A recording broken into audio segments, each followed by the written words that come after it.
어제 그 누구지? 자유님이 물어봤잖아요. 네. 그 네. 베네수엘라 얘가 지금 지방자치 음. 행정을 조폭에 맡기 시작했다. 그게 자생적 질서의 결과냐? 아, 자생적 질서라 할 수 있는가에 대한 거 얘기한 거 기억나시죠?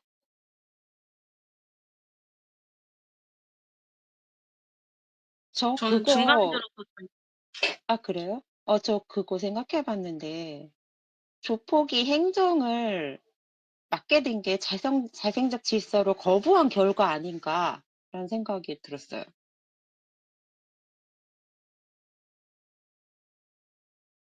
그게 자생적 질서가 아니라 자생적 질서를 거부했기 때문에 거부하면 그런 결과가 나타나게 되는 거고 북한의 그 장마당 있잖아요.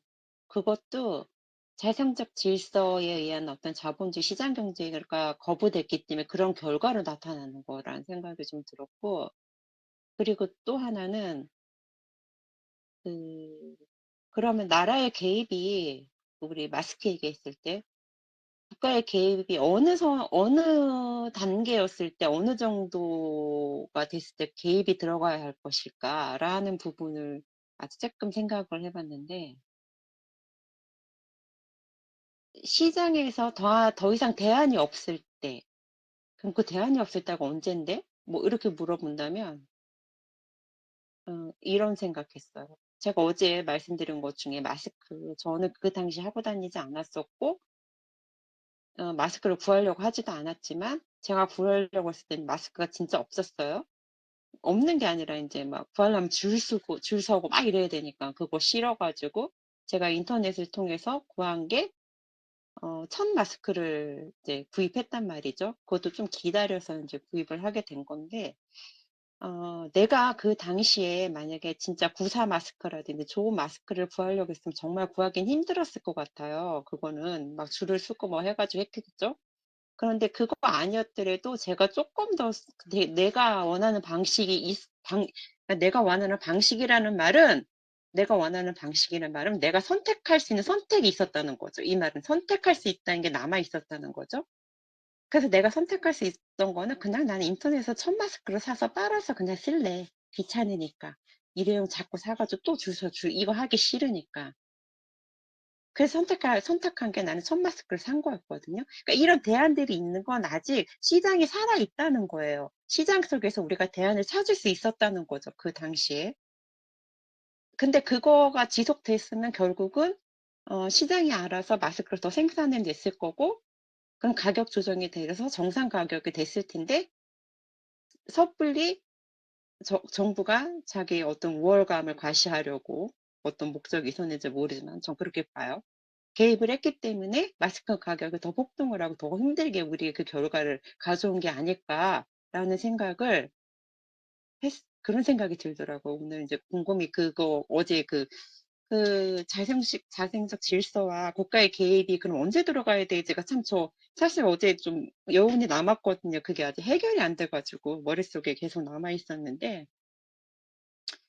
그래서 제가 뭐 곰곰이는 아니지만 이제 생각해 본 결과는 이렇게 지금 말씀드린 것처럼 결론을 내렸거든요. 여러분들은 어떻게 생각하는지 국가가 개입을 해야 될 그 시기가 언제일까 그렇다면 어제 자유님이 말씀하신 것처럼 마스크 건이 민경국 교수님은 그냥 내버려 뒀어야 된다. 김정일 교수님 그래도 어느 정도는 어느 채널에서는 개입이 필요했었던 상황이다. 뭐 이렇게 말씀하셨다는 거죠. 우리가 잘 알고 있는 두 석학군이 그래? 그렇다면은 이게 논란의 여지가 있는 부분이구나라는 생각을 했어요. 그래서 생각을 하기 시작했는데, 그래서 저는 그렇게 이제 어제 이렇게 오늘 아침에 그런 생각으로 이제 마무리를 좀 한 편이에요. 여러분들은 그럼 그 부분에 대해서 어느 지점에서 개입을 해야 될 것인가? 라는 것 좀 한번 말씀해 주셨으면 좋겠어요. 궁금해요. 저는요, 제가 그 정부가 개입을 하냐 안 하냐에 대해서 국민들이 얘기를 할 정도로 정부가 통제력을 이렇게 상실하면 안 된다고 생각을 하는데요. 네. 그래서 어제 말씀하셨던 자생적 질서도 도덕관에 대한 그 책에서 나온 개념이잖아요.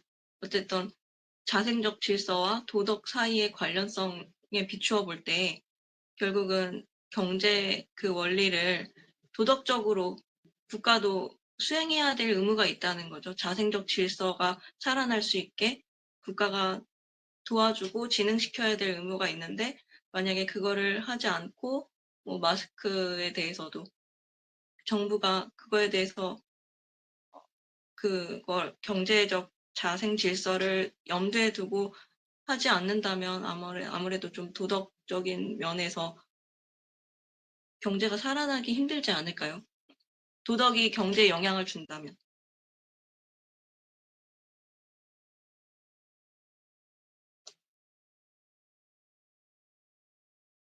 다른 분들은 어떻게 생각하시는지 궁금하네요.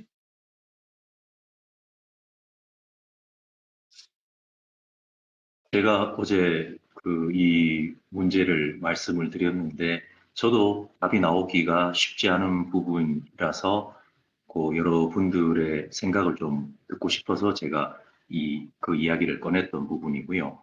김종호 교수님께서도 어느 시점인지는 모르겠지만, 그리고 또 자유주의자시니까 최소화된 개입이 필요하다라고는 하셨는데, 그 지점이 어디라고 이야기하기는 참 어렵다.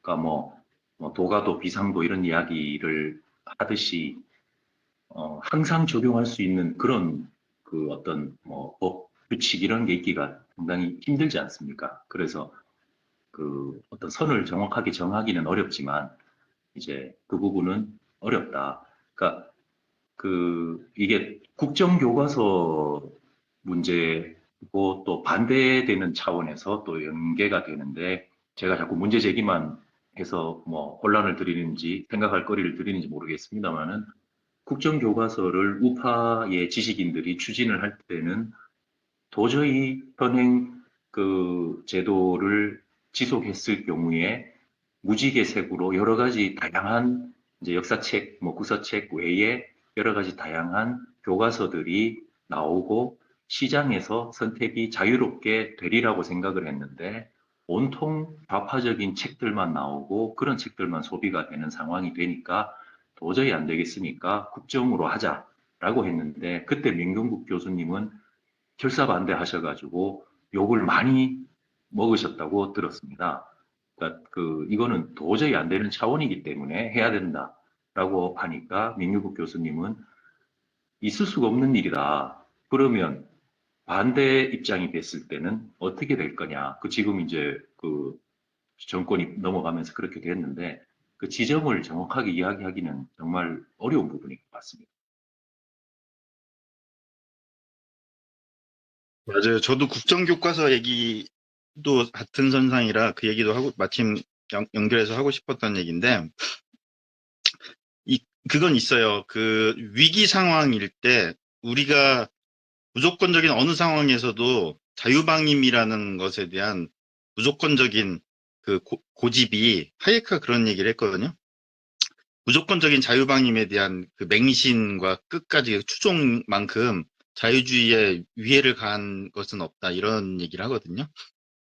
그런 의미에서 이 자생적 질서라는 것을 얘기하는 것이고, 그래서 아까 저희 해피월드님이 얘기한 것처럼 자생적 질서가 생성되는 조건 형성이라는 걸 중시하고, 그리고 법치라는 것도 그렇게 얘기를 하고, 이제 기존의 우리 전통이라고 해야 되나?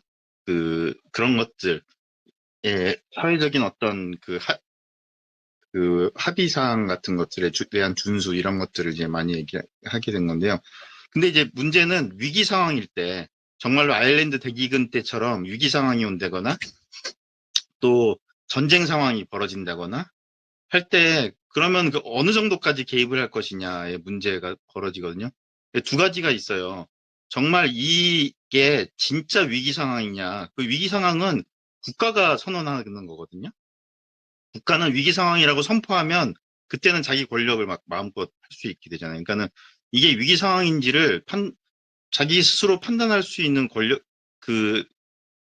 권한이 국가에 있다 보니까 웬만하면 이게 위기 상황이라고 자꾸 얘기를 하고, 이게 위기 상황이니까 이렇게 해야 된다라는 식으로 가게 된다는 거가 한 가지 문제가 있고요.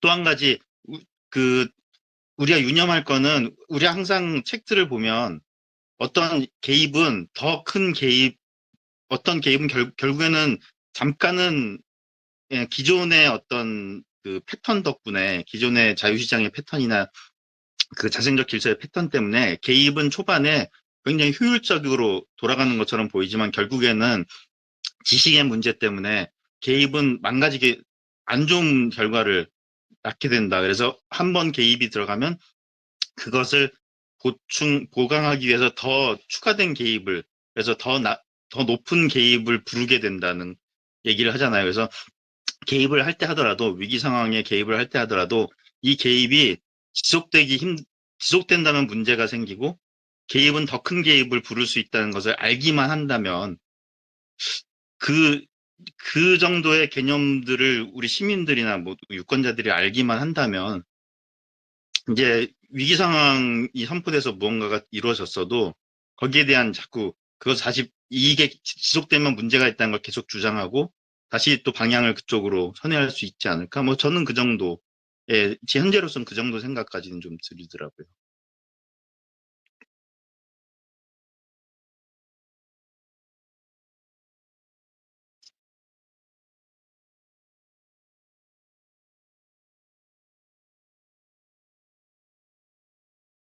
이게 조금 또 다른 각도의 이야기를 또 드려보면 박정희가 5.16 쿠데타, 그러니까 혁명을 일으킨 것이 과연 옳으냐는 부분에 대해서도, 그러니까 지금도 뭐 몇 년 전부터도 박근혜 대통령 탄핵 당시에도 도저히 현 상태로는 안 되기 때문에 쿠데타가 일어나야 된다. 이대로 가서는 도저히 우파는 답이 없다. 어떤 한도를 넘었기 때문에, 그러니까 물론 이게 국가가 개입하는 거하고는 다릅니다만, 어떤 극단적인 그런 것이 필요하다라고 그런 이야기, 주장들을 하는 사람들이 꽤 있었는데, 그런 부분까지도, 그러니까 뭐 결국은 자유를 얼마만큼 제한을 할 것이냐라든지, 그런 부분도 연계가 되는 것 같습니다.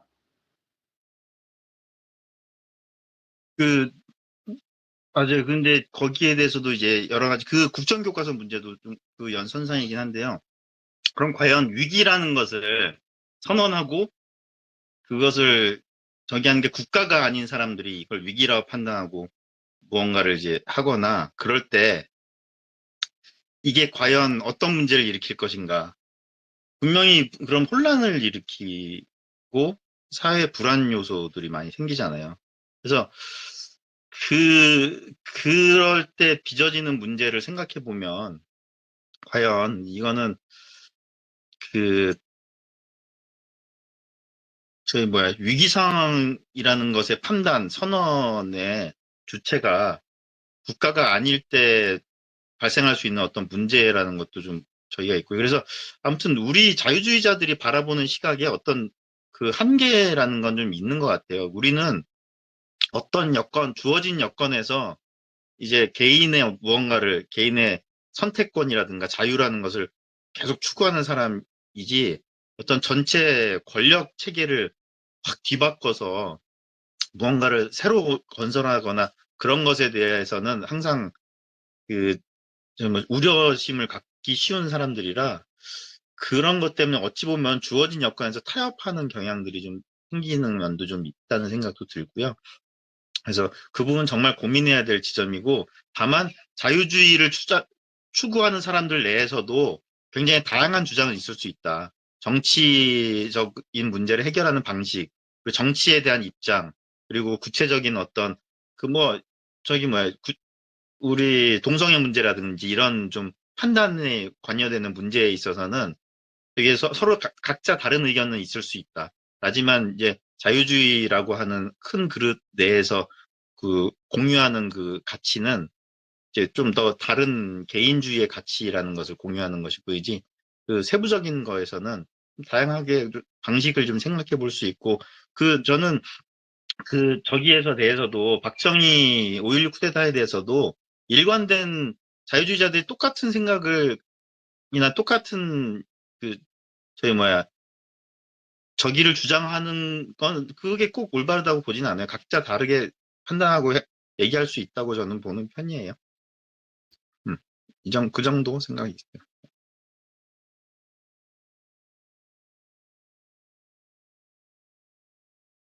방금 국가를 말씀을 주셨는데 조금 지역적인 뭐 부분이긴 합니다만은 대처라든지가 좌파들한테 맨날 하는 얘기가 국가라는 건 없다. 각 개인들이 있고 국가의 권력을 갖고 있는 그 집단, 뭐 정당이라든지 그런 게 있을 뿐이고 그러니까 그런 사람들이 권력을 가지고 그 힘을 행사를 하는 것이지 국가라는 건 없다.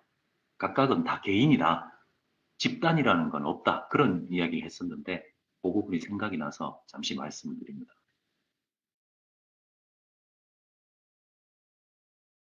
참, 그리고 국정교과서 문제에 대해서는 어떻게들 생각을 하세요? 그것도 좀 궁금한데, 저도 나름 의견이 있긴 한데, 거기에 대해서는 어떻게들 좀 판단을 내리고 있어요? 근데 저는 제가 이제 저는 그래 제이슨 말씀하세요. 국정교과서 그 문제에 대해서 이제 청년단체에서 하는 그 한대포에서 하는 걸 이제 갔다 왔을 때 이제 우파 교과서, 좌파 교과서가 출판사별로 나뉘는 게 이제 있다고 하고 이제 왜 우파 교과서인가, 왜 좌파 교과서인가 그거를 이제 판단했을 때 편집자의 주관이 들어가는 거는 둘째 치지만 이제 그 우파냐 좌파냐를 나누는 거는 결국 현대사 부분에서 다른 부분 다 같아요. 근데 현대사 부분에서 근현대사 부분에서 약간 주관이 개입된 거.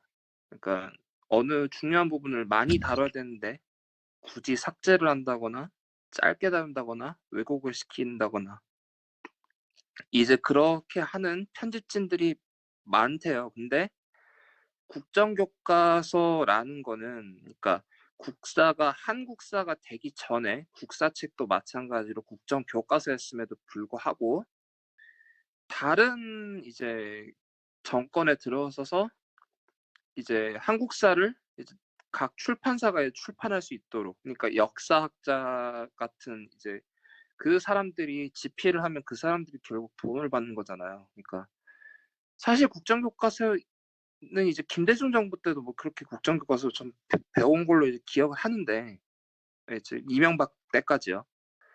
근데 굳이 왜 국정교과서를 다시 한다고 하니까 왜 날릴까? 결국 돈이지 않을까? 그러니까 국가가 국정교과서를 이제 쓰면서 이거를 뭐 주입시킨다는 그 개념의 문제가 아니라 원래 돈을 이제 받아먹고 있던 시장이 축소되니까 갑자기 자기 사람들이 먹고 살 길이 사라지니까 이러지 않을까라고 생각을 합니다.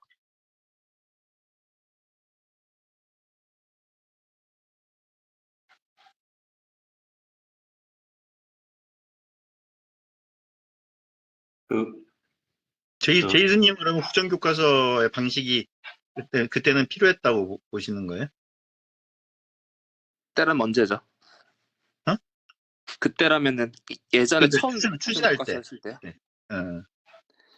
그때는 국정교과서 했을 때는 별 문제가 안 됐죠. 왜냐면 이렇게 간다는 건 다 우리가 알고 있기 때문에 의무교육 제도를 좀 어느 정도 허물어뜨리는 방향으로 좀 추진하는 것도 중요할 거고, 그것과 별도로 그런 일이 또 이제 추진될 때 또 이제 튼튼하게 맞서 싸울 수 있을 정도로 이게 좀 우리가 그런 게 문제가 있다는 거를 많이 좀 전파하고 그런 것들을 이제 인식을 동의하는 사람들을 좀 많이 만들어 놓는 것도 중요하고 여러 가지 그런 문제들은 이제 또 그런 일이 또 있을 거라고 좀 보거든요.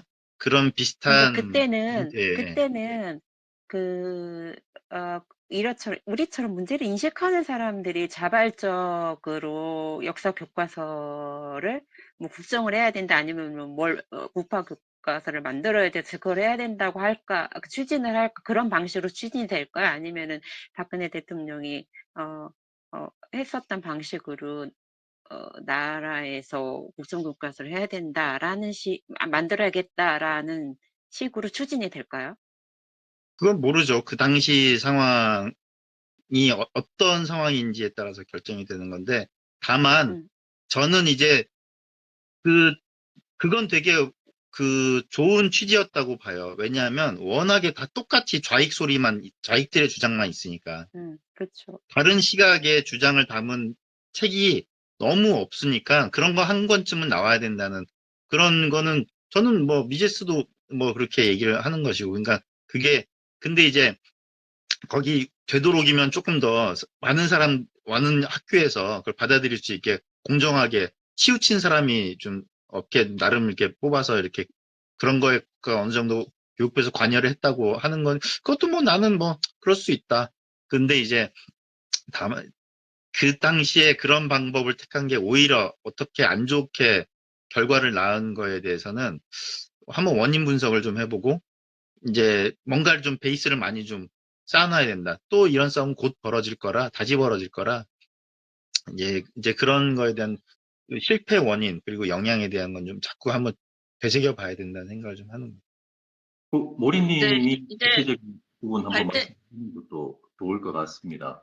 죄송한데 잠깐만 말씀드리면 학생 개개인이 책을 선택할 수 있도록 하면 이런 문제가 사라질 확률이 아주 높습니다. 그러니까 학교가 책을 선택하도록 하니까 학교장, 교감, 뭐 교사, 학교를 너무 괴롭히고 이렇게 하는데 학생 개개인이 뭐 외국의 어느 나라인지 정확하게는 모르겠지만 미국은 그런 식으로 하는 걸로 제가 들었는데 학생 개개인이 책을 선택한다면은 구체적인 방법으로서 좋을 것 같습니다.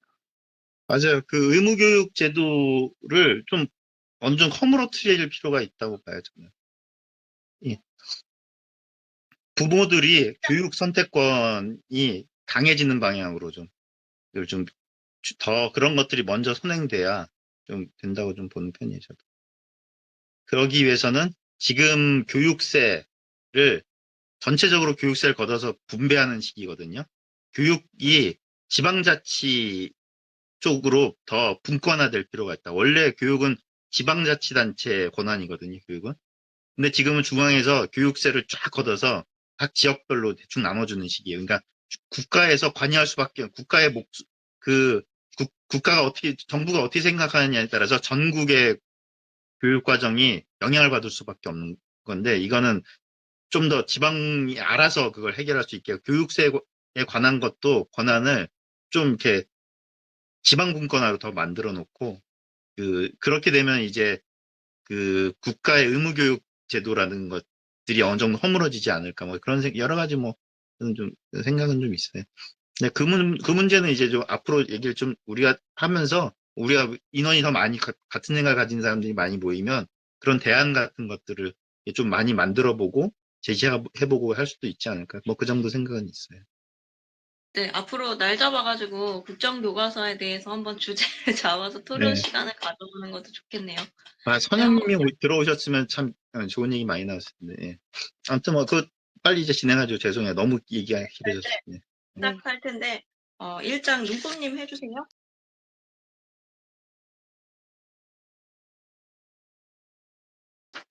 네네. 근데 제가 쓸데없이 한마디 하니까 우리는 날 잡고 뭐 마당을 깔으면 잘 말을 안 하고 이렇게 곁다리를 해야지 더 말을 잘하네요. 보니까요. 그러네. 멍석파들이 아닌가 봐요. 다 내 스타일들이네. 어쨌든 제가 할게요. 제가 머리말부터 제가 그냥 좀 읽어 나가는 식으로 좀 할게요. 읽어 나가는 식으로 할게요. 제 눈금지 짧게 말이 짧게. 예. 네네 짧게 네. 할게요. 여기 나오는 영희가 커피를 아침에 마시는 것부터 출발을 하고 있어요. 이 책 굉장히 좋네요. 음, 그러니까 어쨌든 제가 본 1장과 2장은 교환의 시장 이야기 중에서도 교환에 대한 이야기를 하고 있어요. 자발적 교환에 대해서. 교환이 어떻게, 교환이 갖고 있는 가치에 대해서 지금 얘기를 하고 있어요. 챕터 1, 2가. 근데 그 머리말에서 영희가 커피를 마시는 이야기에서부터 시작을 하고 있습니다. 음, 그래서 영희가 커피를 마시고 싶다는 영희의 욕구에서 촉발되었는데 그 영희의 욕구는 여러 방법으로 성취될 수 있었다. 첫째, 영희가 직접 커피를 재배하고 내리는 내리고 기계를 고안하고 깨끗한 물을 구해서 적당히 걸러서 희석해서 마시는 방법, 커피 마시는 방법이 불가능하다. 둘째, 다른 사람이 커피를 훔치거나 강제로 빼앗아 오는 것, 이건 바람직하지도 않을 뿐더러 그랬다가는 잃는 것이 더 많다. 셋째, 커피를 구해 마시고 있는 사람에게 찾아가 구걸하는 일이다. 이것 또한 자존심도 상하고 매번 부탁할 수도 없는 일이다. 그래서 커피나 기계에 대해 아무런 지식이 없고 기술이 없는 선생님 영희와 같은 사람이 커피를 마실 수 있는 가장 빠르고 효율적이며 저렴하고 양심적인 방법은 아이들을 더 가르치고 그것을 커피와 교환하는 것이다. 라는 거죠. 그러니까 내가 영희가 아이들을 가르치고 수업을 하는 게 커피에 어떤 연관성이 있어? 뭐 이렇게 생각할 수 있지만은 내가 영희가 수업을 하는 그것이 그 재화라고 할까요? 그게 결국은 돌고 돌고 돌아서 커피를 교환하게 되는 결과를 가져온다라는 이야기를 하는 거예요. 그래서 여기서 재미있는 거는 제가 했던 거는 둘째 다른 사람의 커피를 훔치거나 강제로 빼앗는 거, 이것을 오펜하이머가 욕망 충족의 정치적 수단이라고 말했네요. 그 다음에 세 번째가 아니라 커피가 결국 이게 가장 바람직한 아이들을 더 가르치고 커피를 교환하는 것. 이 방법, 그러니까 가장 빠르고 효율적인 저렴한 방식으로 교환하는 그 방식, 그거를 욕망 충족의 경제적 수단이라고 오펜하이머가 얘기를 했더라고요. 저는 이런 말 있는 거, 욕망 충족의 정치적 수단과 욕망 충족의 경제적 수단이란 말이 너무 마음에 들었어요. 내가 마음에 들어하는 거 되게 웃기지만, 어쨌든 이런 거에 대한 담론이 당연히 있었겠지만, 이런 개념을 지칭하는 용어들 또한 있었구나. 이 말이 굉장히 멋지더라고요. 어쨌든 이 말 하고 싶었거든요. 그래서 이 시장은 인간의 욕망에 대답하기 위해 거대한 교환의 연쇄가 쉬지 않고 이루어지는 곳이다. 시장이 불러온 풍요는 어, 어, 풍요 역시 그것도 시장이 대기 공기와 같고 교환은 공기처럼 쉬지 않고 생활의 안팎을 드나들고 있지만 시장의 고마움을 웅변한 사람은 드물다라고 머리말에서 얘기하고 있습니다. 그러니까 시장은 인간의 욕망에 대답하기 위해 거대한 교환의 연쇄가 쉬지 않고 이루어지는 곳이라고 하는 말. 멋있죠? 맞아요. 그런 것 같아요. 욕망이 끊임없이 반영되는 곳이 시장이죠. 그걸 인정하지 않는 게 좌파들인 것 같고, 그 욕망을 인정하는 게 우파인 것 같아요. 해당명에서 다시 느꼈어요. 1장 시장 이야기. 여기 자별적 교환완인데요. 여기 1장의 자별적 교환완은 판매자와 소비자와 간의 교환을 이야기하는 것 같아요. 예를 들은 거는 영희가 15만 원, 50만 원 하는 거를 30만 원 하는 걸 50% 세일해가지고 15만 원에 구입하게 되는 그 과정을 이야기하는데요. 그러니까 30만 원일 땐 이걸 못 사지만은 이게 50% 할인을 해가지고 15만 원이라고 하니까 영희가 그래 난 이 15만 원이 할인을 하는 이 구두를 사겠어 결심하고서 구두를 구입하게 되죠. 그리고 그때 영희가 15만 원을 지불하고 그 구두를 구입하는 거는 15만 원이란 현금의 가치보다 내가 이 구두를 구입해서 신고 다니는 만족의 가치가 더 높기 때문에 동일하지 않는 거예요. 중요한 거는. 15만 원과 내가 이 15만 원의 구두를 구입했을 때 내 만족도가 등가면 구입하지 않는 거고, 이거보다 내 만족도가 조금이라도 더 높기 때문에 15만 원을 내는 구두를 구입하는 거죠. 그리고 반대로 판매자 역시 30만 원이었지만 15만 원에 이 가격을 받고 영희한테 팔았어요. 왜냐하면 판매자 역시 구두의 가치가 15만 원보다 더 작다고 생각했기 때문이라고. 이 말은 현금 15만 원이 판매자가 얻는 갖게 되는 현금의 15만 원이 더 이익이 크다는 거예요. 15만 원의 구두보다는. 크기 때문에 그 판매자도 파는 거예요. 동가가 아닌 거예요. 등가가 아닌 거. 동가가 아니고 크기 때문에 그 15만 원을 받고서 구두를 파는 거죠. 그래서 서로 교환이 이루어지는 거야. 물건의 교환, 자발적 교환이 이루어지는 거야. 누가 그렇게 해라 시킨 게 아니라 나는 15만 원을 주고서 소비자 입장에서도 난 15만 원을 주고서 기꺼이 주고서 이 구두를 살 거야. 난 너무 좋아. 15만 원보다 이 구두가 더 가치가 있어 라고 느끼는 거고 판매자 역시 15만 원을 받고 팔아요. 좋아. 왜냐면 15만 원이 더 나한테 가치가 있거든. 이 구두보다는. 이렇게 돼서 서로 만족을 주면서도 15만 원이란 그 교환이 이루어지는 거예요. 가치 교환이 이루어지는 거죠.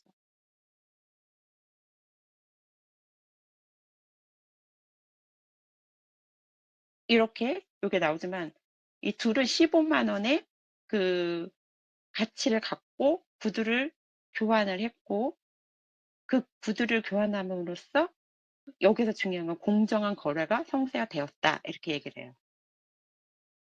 그래서 공정한이 들어가는 거예요. 왜 공정한이냐면 15만 원이라는 돈가가 같은 가격에 딱 주어지잖아요. 15만 원이라는 가격에 딱 주어지잖아요.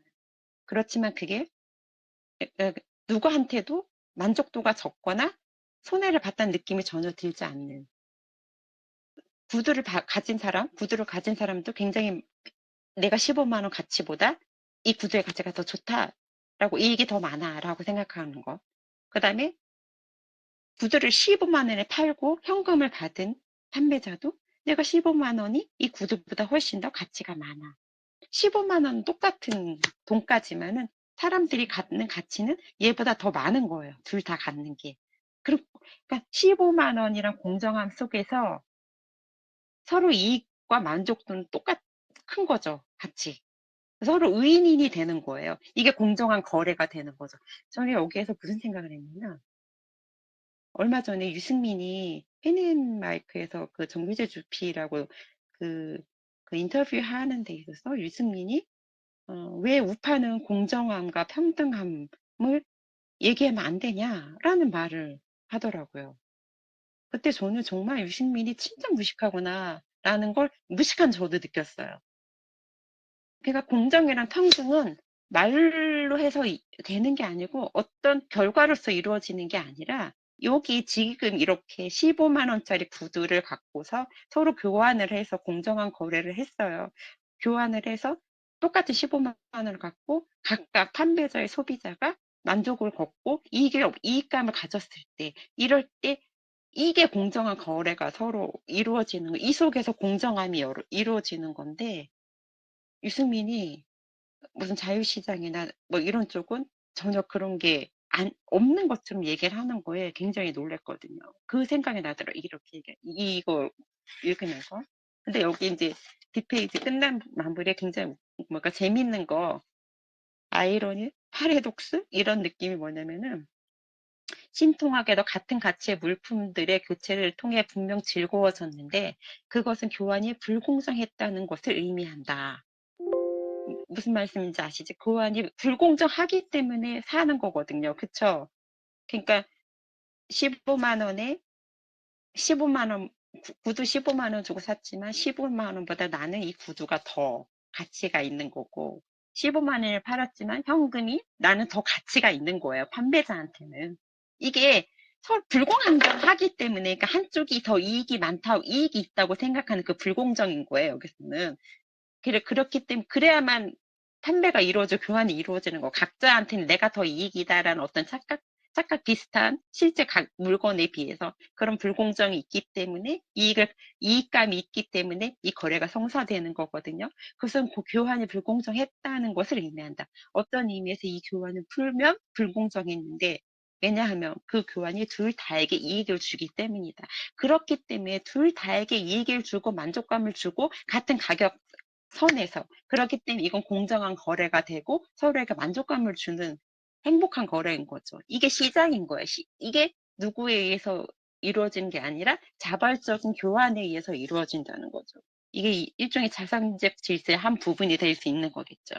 그래서 두 번째 자발적 교환은 1번의 자발적 교환이 그 판매자와 소비자의 관계였다면 2번의 자발적 교환은 생산자와 소비자 간의 그 이야기를 하는 거예요. 여긴 조금 더 단위가 커서 그 하나의 물건, 구두 이런 게 아니라 어떤 물건을 생산하는 기업가와 그거를 사들이는 소비자 간의 관계가 되는 거죠. 근데 이제 뭐 각설하고 여기 그런 얘기가 나와. 그 스티브 잡스가 이제 많은 사람한테 즐거움, 아이폰이라는 즐거움을 주고 거기서 이익을 얻었죠. 물론 잡스도 철수도 기쁨을 주기에 봉사활동을 한 것은 아니다. 그들은 자신들의 이익, 사익을 추구하는 과정에서 자연스럽게 다른 사람들의 만족을 만들어낸 것이다.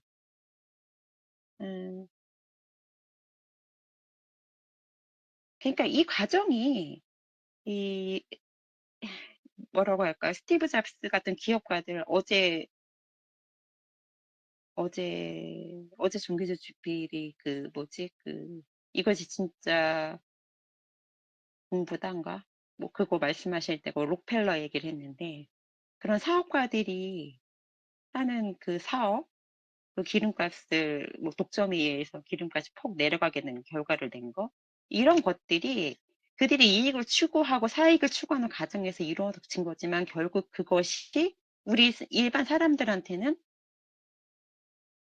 이거 제가 비약일 수도 있지만 어떤 평등까지도 가게 평등. 누구나 다 기름을 싼 가격에 살 수 있고 싼 가격에 산다는 건 더 많은 사람들이 기름을 사용할 수 있게 만들어주고 이 폰도 그래요. 아이폰 폰도 더 굉장히 많은 사람들이 폰을 사용할 수 있게 하는 거. 누구나 가질 수 있게 쉽게 접근할 수 있는 거. 이 자체가 어떤 평등의 개념을 실현해 가는 과정이라는 거라는 생각이 들어요, 사실은.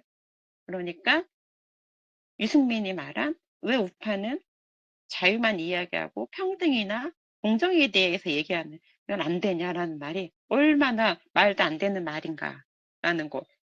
유승민은 자유시장 경제라는 거에 대해서 전혀 모르고 있다는 거가 여실히 드러나는 부분이라 생각해요.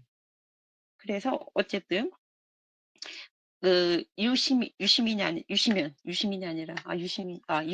그랬고 유시민이 이런 말을 했다죠. 여기에 빌 게이츠가 보통 사람보다 뛰어난 것은 사실이지만 지금처럼 그렇게 수십억 만 배 보상받을 만큼 뛰어나는 것은 아니다. 이 말을 했다는데 여기 이제 이 말을 근거로 해가지고 기초로 해가지고 이 이야기가 나오죠. 그래서 빌이나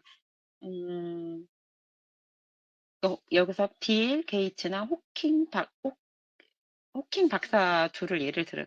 둘 다 능력이 뛰어나지만 빌이 더 부자가 된 이유.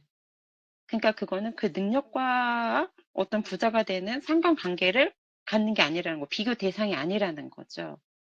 능력은 둘 다 탁월하지만 빌이 더 부자가 되고 이익을 추구할 수 있었던 것은 소비자들이 선호할 수 있는 물건을 많이 만들었고 그 소비자들의 선택한 소비자들의 숫자가 더 크고 그 소비자들이 준 이익들이 크기 때문에 결국은 빌이 부자가 되고 이익을 많이 추구할 수 있게 된 것이다.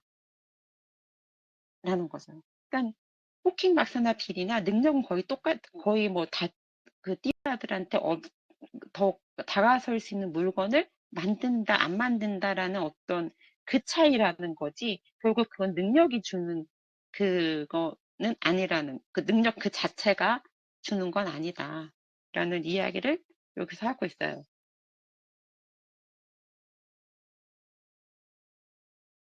그래서 빌이 보통 사람들에 비해 얼마나 능력이 있는 인간인지는 결코 계량화할 수 없으며 더군다나 이런 연구는 거래 당사자들의 구매 의사 결정과는 동떨어진 분야의 학술적 얘기일 뿐이다. 시장은 빌의 능력을 평가하기 위해 존재하는 것이 아니라 빌이 만든 제품으로 이익을 얻는 사람들의 교환을 돕기 위해 존재한다는 사실이다. 소비자들은 윈도우가 주는 편익을 고려하지 비례 능력을 판단하지 않는다.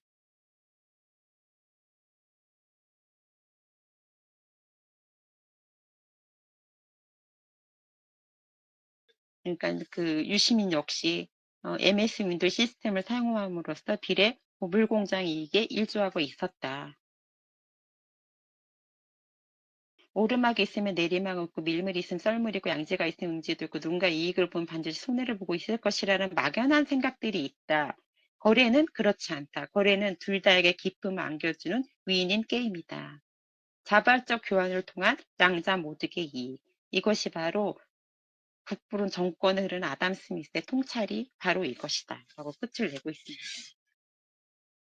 네, 뭐 자발적 교환 2에 대한 설명은 좀 부족했지만 예, 이것으로 제가 챕터 1, 2에 대한 이야기는 마치겠습니다.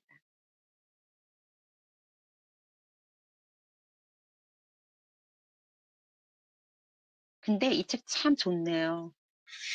이 책. 이 사람 잘 쓰네요, 글. 오늘 챕터 1, 2만 하기로 하신 건가요? 아, 저는 그렇게 알고 있는데 딱 이게 정분이 뭐니보다 1, 2챕터씩 다 하는 거였다고 하더라고요. 몰랐어요, 저는 그거. 근데 아까 저는 이제 책을 죄송하지만 못 읽었어요. 근데 말씀해주신 내용에서 이제 그런 것들을 좀 살펴봤을 때 제가 한번 신라면 블랙 한번 올린 적 있었잖아요. 단톡방에요. 음. 그러니까 신라면 블랙이라는 거는 이전에 없던 아. 데서 이전에 없던 데서 뭔가를 이제 추가하고 사실 창조는 없고 예전에 있던 거를 이제 조합함으로써 새로운 걸 만드는 식이 되고 있잖아요. 어떻게 보면 아이폰이나 MS 같은 것도 예전에 있던 거를 이제 조합해가지고 필요에 의해서 이제 그게 좋게 나온 거니까요. 이제 아이폰도 그렇다고 보고 갤럭시는 아이폰 때문에 생긴 거라고 또 보고요. 이제 그런 식으로 평등이 이제 누구나 기술에 접근할 수 있고 이렇게 평등이 이루어지는 거는 이렇게 맞다고 보는데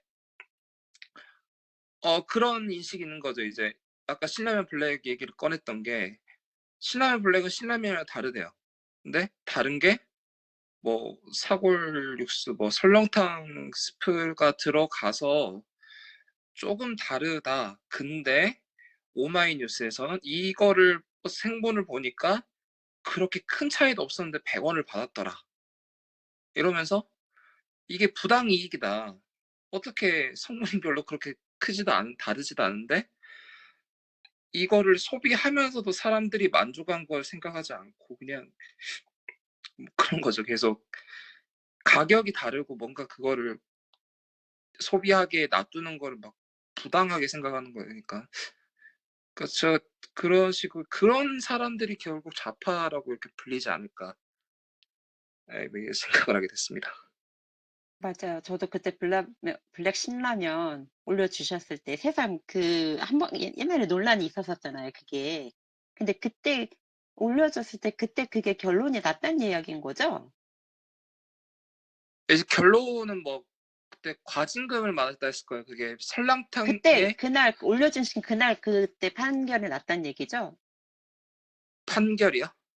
응, 판결 났다는 거 아니었어요? 아니 그때 났다는 게 아니라 예전에 제가 기억이 아, 나서 예전에 그걸 드렸던 있었다니. 거고 아, 맞아.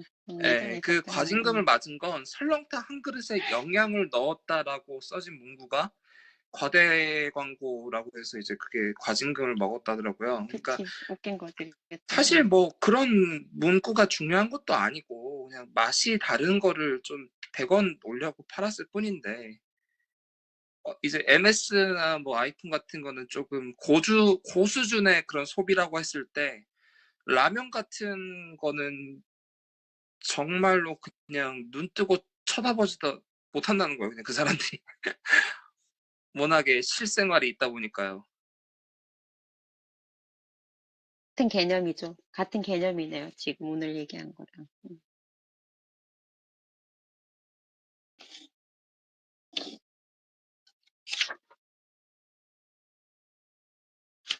이선이 발대 마치신 거예요? 네, 맞췄어요.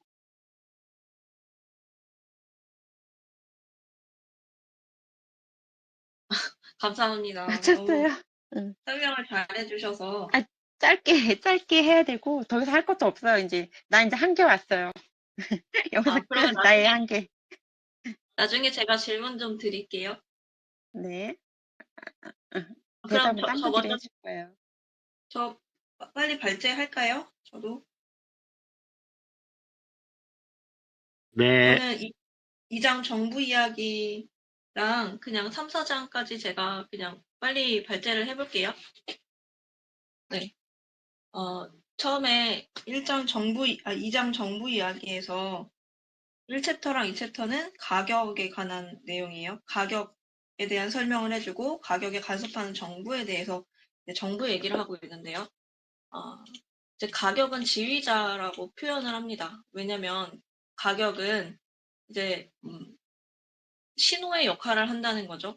이제 가격을 통해서 사람들이 그걸 보면서 사람들이 가장 시급하고 이제 규모가 가장 시급하고 자신들이 가장 크게 원하는 것들을 잘 만족시킬 수 있는 그런 공급을 따라간다는 거죠. 예를 들어서 뭐 아이폰이나 이런 거 핸드폰이 최신 브랜드 뉴 제품들이 있다면 그게 비싼 제품이더라도 나왔을 때 사람들이 많이 몰리는 것처럼, 네, 가격이라는 거는 사람들의 그, 어, 사람들의 그 만족감이나 사람들의 그 욕구에 대한 신호라고 말할 수 있다고 합니다. 그래서 시장 가격 시스템에서, 이제 자원은 한정돼 있고, 그렇지만 이 자원을 효과적으로 배분하기 위해서 가격이 이제 동원되는 거죠. 그러니까 가격이 지휘자 역할을 하는데 신호등처럼 만약에 가격이 낮게 책정된다. 제품의 가격이 낮다? 그러면은 이익이 안 되니까 공급하는 사람들은 이익이 안 되기 때문에 가격 낮은 제품에 대한 생산보다 다른 제품으로 이제 더 공급하고 이제 거기에 대해서 뭐라 그럴까, 그거를 팔려고 하겠죠. 근데, 사람들이 이제 비싼 제품, 가격이 높은 제품에 대한 그 신호는 무슨 신호를 의미하냐면 수요가 많다는 것, 그 다음에 다른 하나는 흔하지 않다는 것, 그 두 가지를 의미한다고 합니다. 그 이유는 아까 말했던 거 수요 많은 거는 사람들이 많이 몰리는 거. 그러니까 비싸지만 사람들이 많이 몰리는 거. 그러니까 가장 많이 원한다는 거죠. 그렇지만 다른 하나는 흔하지 않다는 것은 결국 생산이 생산은 많이 없는데 이제 사람들이 많이 몰리는, 그러니까 생산은 많이 없는데 수요에 비해서 생산이 많이 없다는 그런 거를 의미한다고 합니다. 그런데 둘 다 이제 복합적이고 상황적인 거라고 저는 생각을 하는데, 어쨌든 가격은 신호라는 것이죠. 가격은 생산이 더 늘릴지 아니면 줄어들어야 될지를 말해주는 효용성 우선 법칙을 따른다는 것입니다. 그리고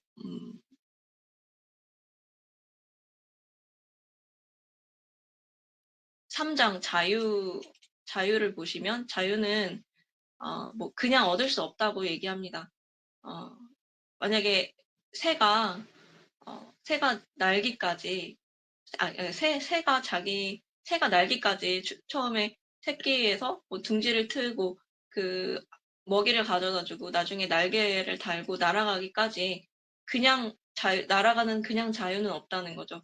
결국 날아갈 자유는 여러 가지 요소들, 뭐 부모 새가 둥지에다가 이런 지푸라기를 가져다 주는 거, 뭐 한 1000개를 모아 가져다 줘야지 둥지가 생기고 알을 품을 수 있고 새끼 새가 태어날 수 있듯이 이 자유에 대한 거는 겉으로 보기에는 이제 단순해 보일지 몰라도 그 속으로 들어가면은 그 다들 생존에 필요한 여러 가지 그 시그널과 조건들이 다 포함되어 있다고 말하고 있습니다.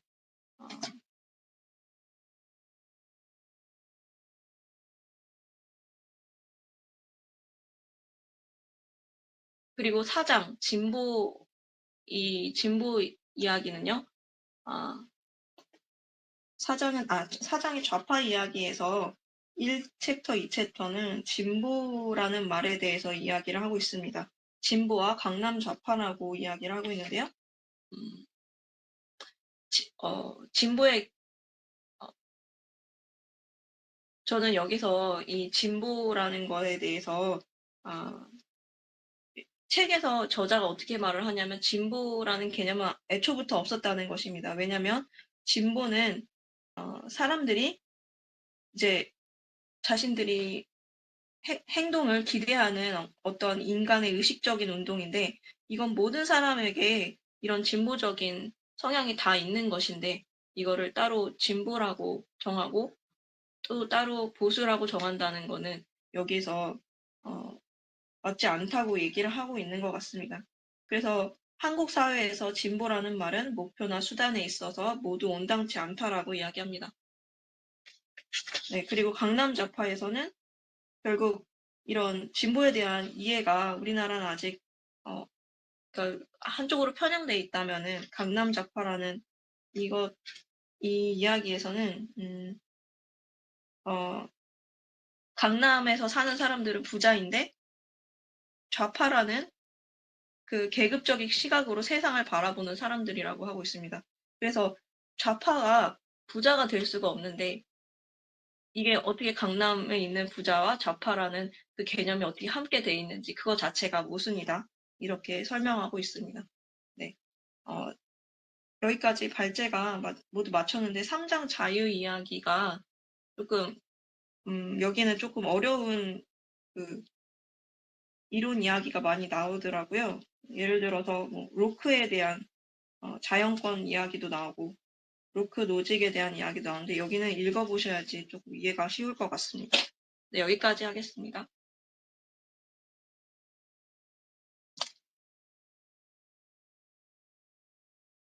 그래서 제가 궁금한 사항이 있는데요. 아까 눈꽃님에게 궁금했던 사항은 네, 그 아까 평등을 왜 이야기하면 안 되냐 막 이렇게 그런 얘기도 설명해 주시고 하셨는데 제가 약간 이해가 안 되는 부분은 그 불공정한 부분이 있잖아요. 불공정하기 때문에 시장의 질서가 유지된다? 이런 부분이 잠깐 이해가 안 돼서 혹시 설명해 주실 수 있으시면 설명 좀 불공정하기 부탁드립니다. 때문에 시장의 질서가 유지되는 게 아니라 불공정하기 때문에 교환이 이루어진다. 교환. 그러니까 지금 아까 영의 구두랑 영의 구두가 15만 원이라는 영의 구두가 15만이라는 하나의 그 카드가 있었잖아요. 지금 협상 카드가 있는 거잖아요. 말하자면 하나의 물건이 있잖아요. 15만 원짜리 구두 하나를 두고서 영이라는 소비자와 철수라는 판매자가 있는 거예요. 네. 근데 15만 원에 영희는 그걸 샀고 판매자 철수는 15만 원에 그걸 팔았어요. 근데 영희가 네. 15만 원을 주고 그것을 샀을 때 영희는 왜 샀을까를 생각해 보는 거예요. 내가 15만 원을 샀을 때 이익이 있어서 사는 거예요. 만족감이라는 이익. 그쵸? 다른 15만 원을 주고 다른 거 샀을 때보다 이 구두를 샀을 때 만족감이 훨씬 크기 때문에 산 거예요. 여기서 제가 말하죠. 만족감이 훨씬 크다라는 말을 하는 거예요. 크다라는 거면 다른 물건 샀을 때보다 크지만 여기에는 15만 원보다는 내 만족감, 이 구두를 갖는 만족감이 더 커. 라는 게 핵심인 거예요. 이게 불공정한 거예요. 불공정한 이 구두의 15만 원과 구두 15만 원짜리 구두 15만 원과 내가 구두가 똑같은 동가의 만족을 갖고 있으면은 구입하지 않게 될 수도 있다는 거죠, 그게. 그냥 그건 의미가 없고 얘가 샀을 때 더 내가 만족감이 크기 때문에 사는 거고 그리고 파는 사람도 똑같은 거 15만 원 똑같은 거보다는 내가 15만 원의 가치가 더 있는 거예요. 구두보다는. 15만 원 현금 가치가 더 크기 때문에 15만 원을 파는 거예요. 이게 약간 그러니까 이건 그냥 말장난 비슷한 거예요. 역설 같은 거 비슷한 거. 그거 자체가 물건 하나를 갖고서 서로가 이익이 더 크니까 15만 원보다 더 크니까 불공정한 거지만 결국 공정한 거래가 형성되는 거래요. 불공정한 이익의 불공정함 때문에 결국 공정함이 성사된다. 공정한 거래가 성사된다. 이런 얘기를 하는 거죠. 뭔 아니, 말인지 서로 알겠어요? 만족이, 네, 서로 소비자와 생산자가 서로 만족이 있는데 불공정하다는 게 이해가 잘 안 됐어요. 뭐 지금도 그냥 잘 안 그렇게 돼요. 이제 제가 이건 그냥 그거를 조금 음. 예, 제가 그거를 조금 다른 방향으로 좀 설명을 해본다면 혹시 괜찮을까요? 네네. 마음대로 하시죠. 예, 그러니까 국토부 장관의 변창흠 후보자가 그러니까 2014년도 이제 박원순이 서울시장이 됐을 때쯤에 SH공사의 사장으로 왔대요.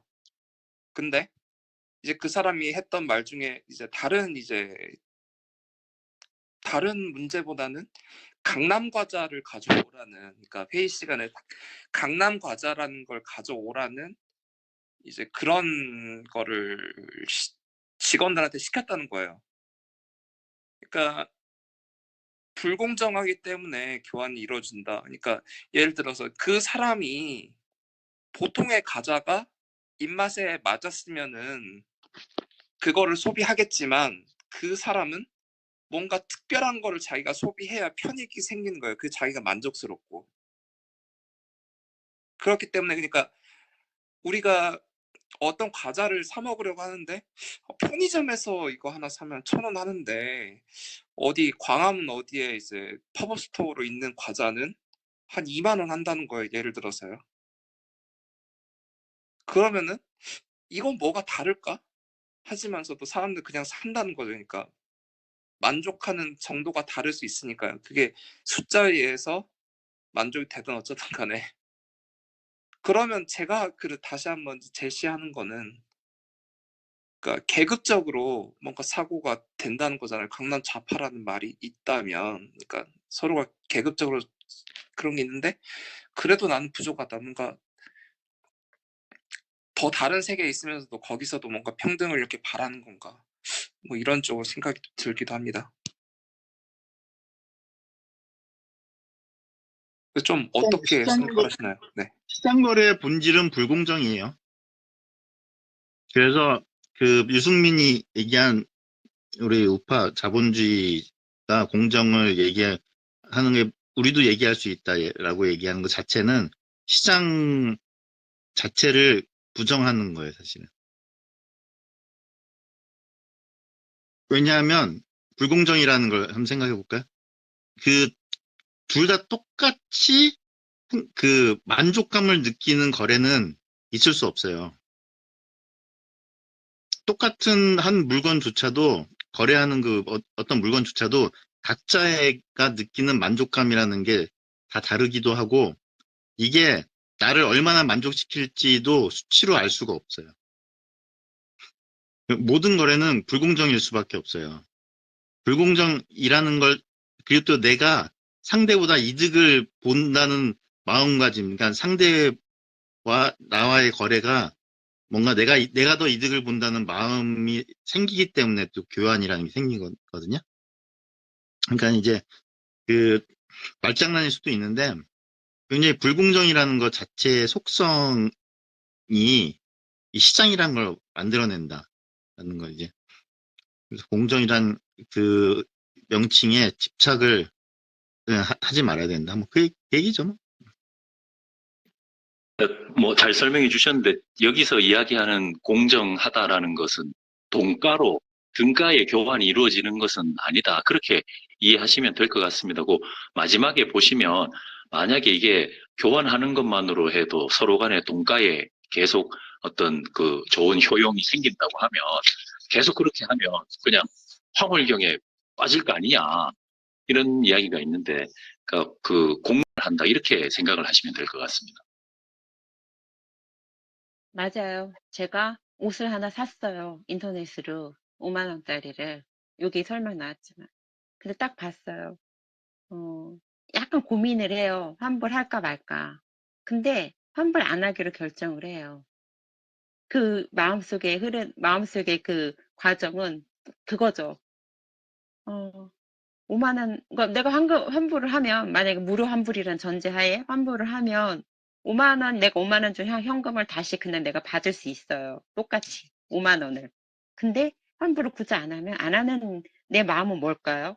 5만 원보다 현금 5만 원을 다시 돌려받는 것보다 한 5천 원만큼이라도 난 이 옷을 입으면 더 괜찮을 것 같아. 5천 원만큼이라도 내가 생각한 건 한 2만 원 더 이상의 7만 원 정도의 그 행복감을 이 만족감을 줄 수 있었을 것 같지만 그게 아니라 5천 원이었어. 그래도 나는 5천 원만큼의 만족감이 있어도 난 그냥 이걸 그냥 입고 다닐래.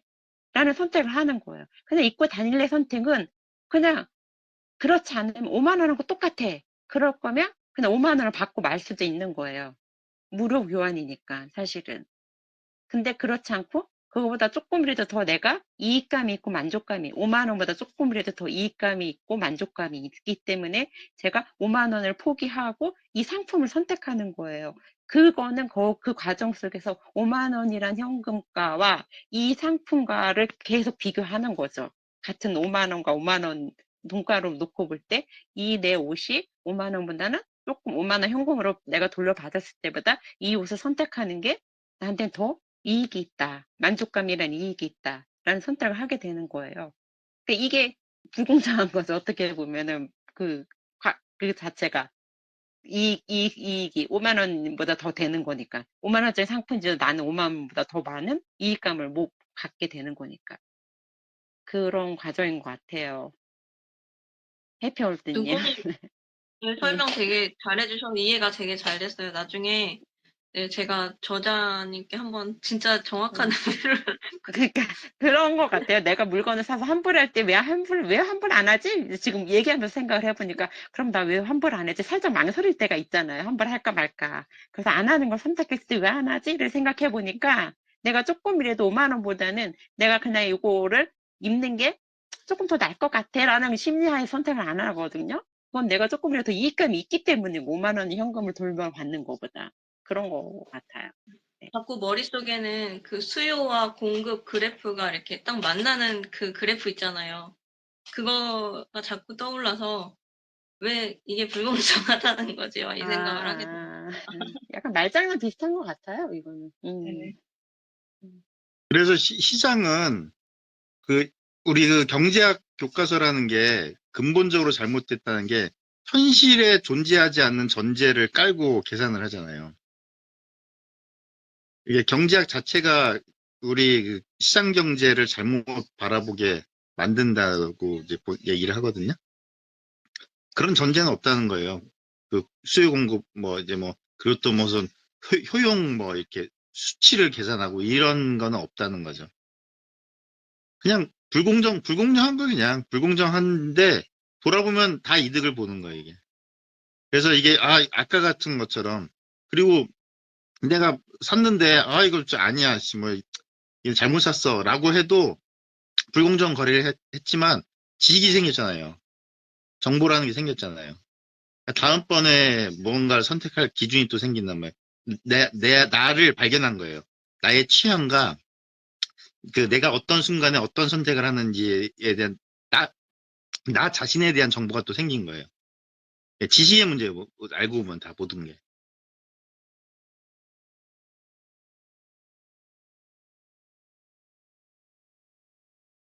재밌네요. 정말 심리네요, 사람의.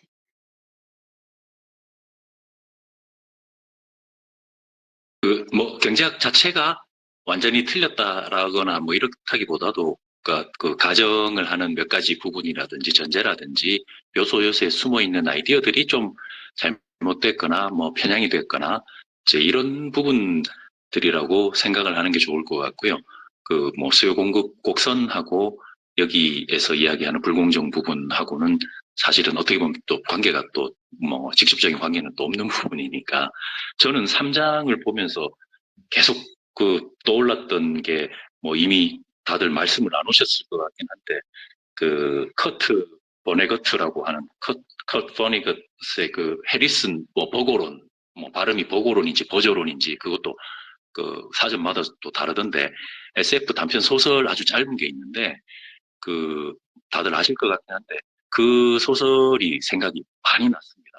그러니까 잘하는 사람에게 굴레를 덮어 씌워서 모든 사람을 평등하게 만들어야 된다는 그런 생각들이 그러니까 유승민을 비롯해서 많은 사람들이 평등이라는 것을 제가 어릴 때 정교조 교육 시작되기 전에는 국민교육 헌장 이런 게 교과서 앞에 있었고 기회의 균등이 중요하고 그것이 보장되어야 되는 것이지 결과적 평등을 말하는 것은 아니다 이런 게 있었는데 어느 순간 이제 그게 바뀌면서 이 완전히 교육제도라든지 이런 것들이 그 이제 좌편향되기 시작하고 이영훈 교수님 같은 경우에는 김영삼이 들어와서 뭐 5.18을 인정해주고 그 조선 총독부 건물을 허물면서 반일 종족주의 쇼를 시작을 해서 사람들한테서 엄청난 지지율, 인기를 얻고 뭐 이런 부분들이 그 아주 첫 단추가 잘못 끼워졌다고 해야 될지 그렇게 됐다고 말씀을 하시던데 그런 부분들이 생각이 많이 났습니다. 근데 또 재밌는 게요. 그럼 기회 평등을 얘기하잖아요. 그러면 이제 존 롤스 같은 경우는 기회도 우리가 평등한 게 아니라 얘기하거든요. 이 세상에 생각해 보면은 그 평등이라는 것 자체, 그러니까 유승민의 의문 자체가 잘못된 거예요. 평등한 거 없어요, 이 세상에. 자연, 우리가 놓여진 자연이, 그러니까 평등을 구현하고자 하는 거, 뭐, 내지는 뭐, 공정을 지향하는 거, 그건 굉장히 자연 법칙 그 자체를 거스르는 거라는 거죠. 정말 이 말장난 같을 수도 있고 한데 그 맞아요. 용어 예, 맞아요. 예. 기회의 균등이지 결과적 평등이 아니다 이런 교육을 받았거든요. 그러니까 그게 그게 참 예, 그런 부분이 아주 있는 것 같습니다. 예. 맞아요. 우리가 기회균등이라고 얘기했는데, 그럼 기회는 균등하냐? 그것도 문제다. 그러니까, 그러면 이제 기회가 균등하지 않으니까 결과적으로 우리가 뭔가 개입을 해서 결과에 어떤 보정을 해줘야 된다. 이런 게 또 돼버려요. 계속 끝도 없어요. 그렇게 생각하면 진짜. 근데 이제 그런 거를 이제 예시로 들었을 때 자도법 1차 때 들었던 것 중에 이제 지식에 대해서 나오잖아요.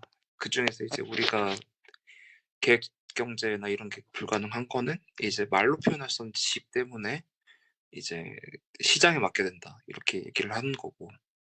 이제 말로 표현할 수 없는 지식, 그러니까 어떤 말로 표현되지 않는 정보라고 이렇게 또 얘기를 한다면, 그러니까 우리가 좋아하는 게 결국 내가 좋아하는 게 남이 좋아한다고 이렇게 보장할 수도 없는 거고, 뭐 그렇게 보는데 이제 꼭 소비뿐만이 아니라 이제 어떤 상황에 기회가 놓여 있어도 암묵적인 지식으로 자기가 갖고 있는 암묵적인 지식으로 그게 기회라는 걸 모르고 넘어가지도 않을까라는 생각도 어떻게 좀 해봐요. 근데 그거를 선택하는 건 개인의 나름대로지, 개인의 판단에 달려있지. 그거를 또 국가가 뭔가 또 평등하게 뭐 평탄화를 해야 된다는 식으로 한다는 거는 좀, 이거는 좀 문제가 있지 않을까라고 보는 거죠.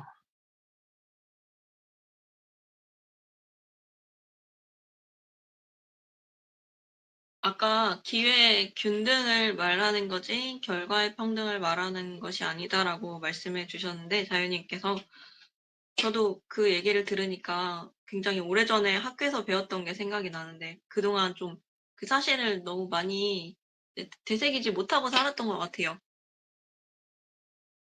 그래서 좀 네, 다시 한번 그 중요성을 느끼게 되는 것 같습니다.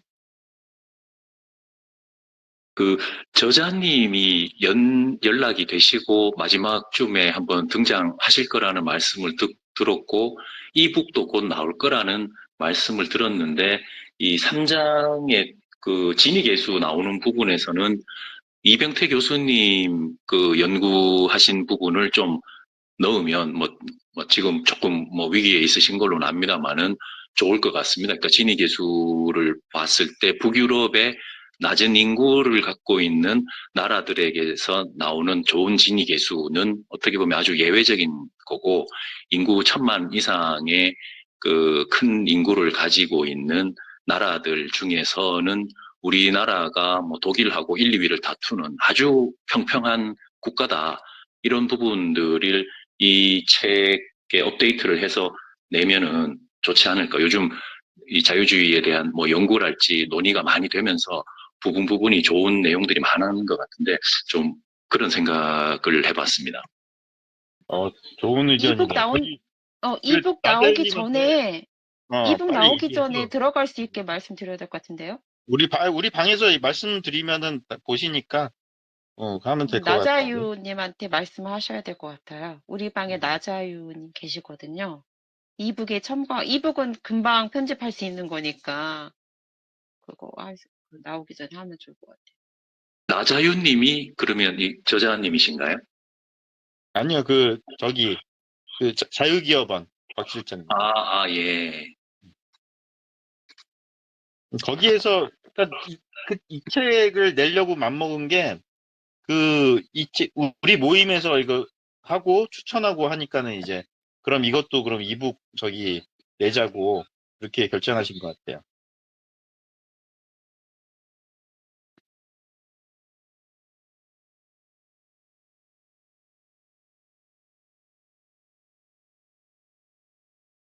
책 근데 정말 좋은데 이 책으로 어떻게 좌파를 탈출시킬 수 있을까? 의구심은 모르겠어요. 들어요. 이거 나는 여기에서 3장 자유 이야기는 조금 좀 얘기를 좀 더 했으면 좋겠다. 너무 이게 그 자유나 소유 개념을 너무 기계적으로 분리했다. 좀 그런 생각이 좀 들더라고요. 이거 어떻게 읽으셨어요? 3장 그 자유 소유권 이 얘기는요? 저는 3장 하는지 몰라가지고 안 읽었어요. 그래서 할 말이 없습니다.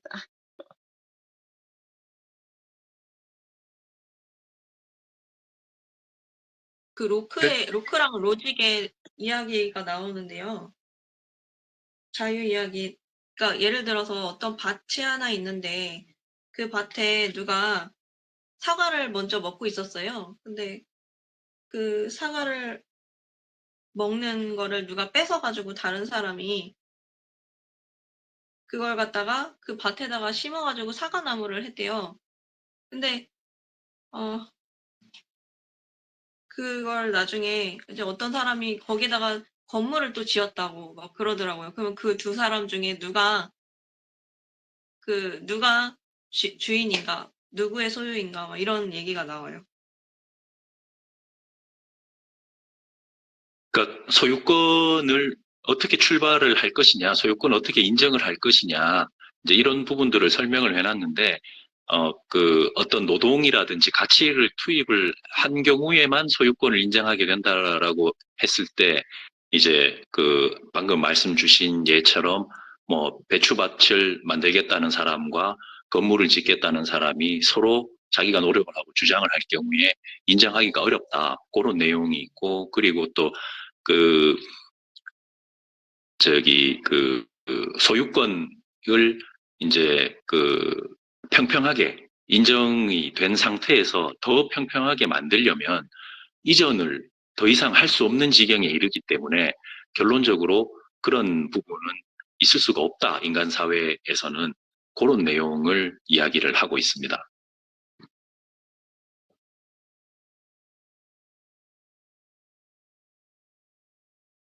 뭔가 어렵네요.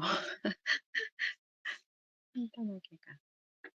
그러니까 그 밭이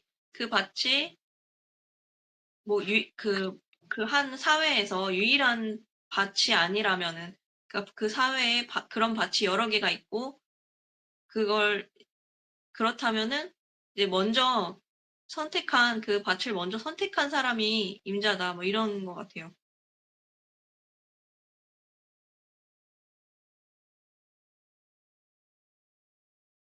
근데 굉장히 법적인 개념이 나와서 저도 좀 깜짝 놀랐는데 아마 좀 법 전문가님한테 한번 들어보고 싶은 부분입니다. 그러니까 여기서 말하는 이제 소유권 이런 얘기가 사실은 좌익들의 논리로 빠지는 거거든요. 이제 공산주의를 처음 얘기할 때 처음에 이제 토지라는 것의 소유권 얘기를 해요. 그래서 이 세상의 토지라고 하는 것이 결국엔 한계가 있기 때문에 소유권은 결국에는 언젠가 제한이 온다. 그 소유권을 가지지 못한 자는 발생할 수밖에 없다. 그래서 토지를 이용할 권리, 토지를 소유할 권리를 못 가진 후발주자들은 나올 수밖에 없다. 그게 프롤레타리아다. 이런 식으로 얘기가 흘러가거든요. 그래서 이제 소유권이라고 하는 것을 이제 이렇게 뭐라고 해야 되나? 이렇게 공식화하고 선언적으로 이럴 경우에 소유권을 인정한다. 뭐 이런 식으로 계산을 하는 방식이 이거는 조금 좀 어, 좀 이렇게 그거 계산하기 저기랑 시작하면 비슷한 거 아니에요? 예? 무리님. 그거 이런 거 아니에요? 그 뭐지? 판자촌.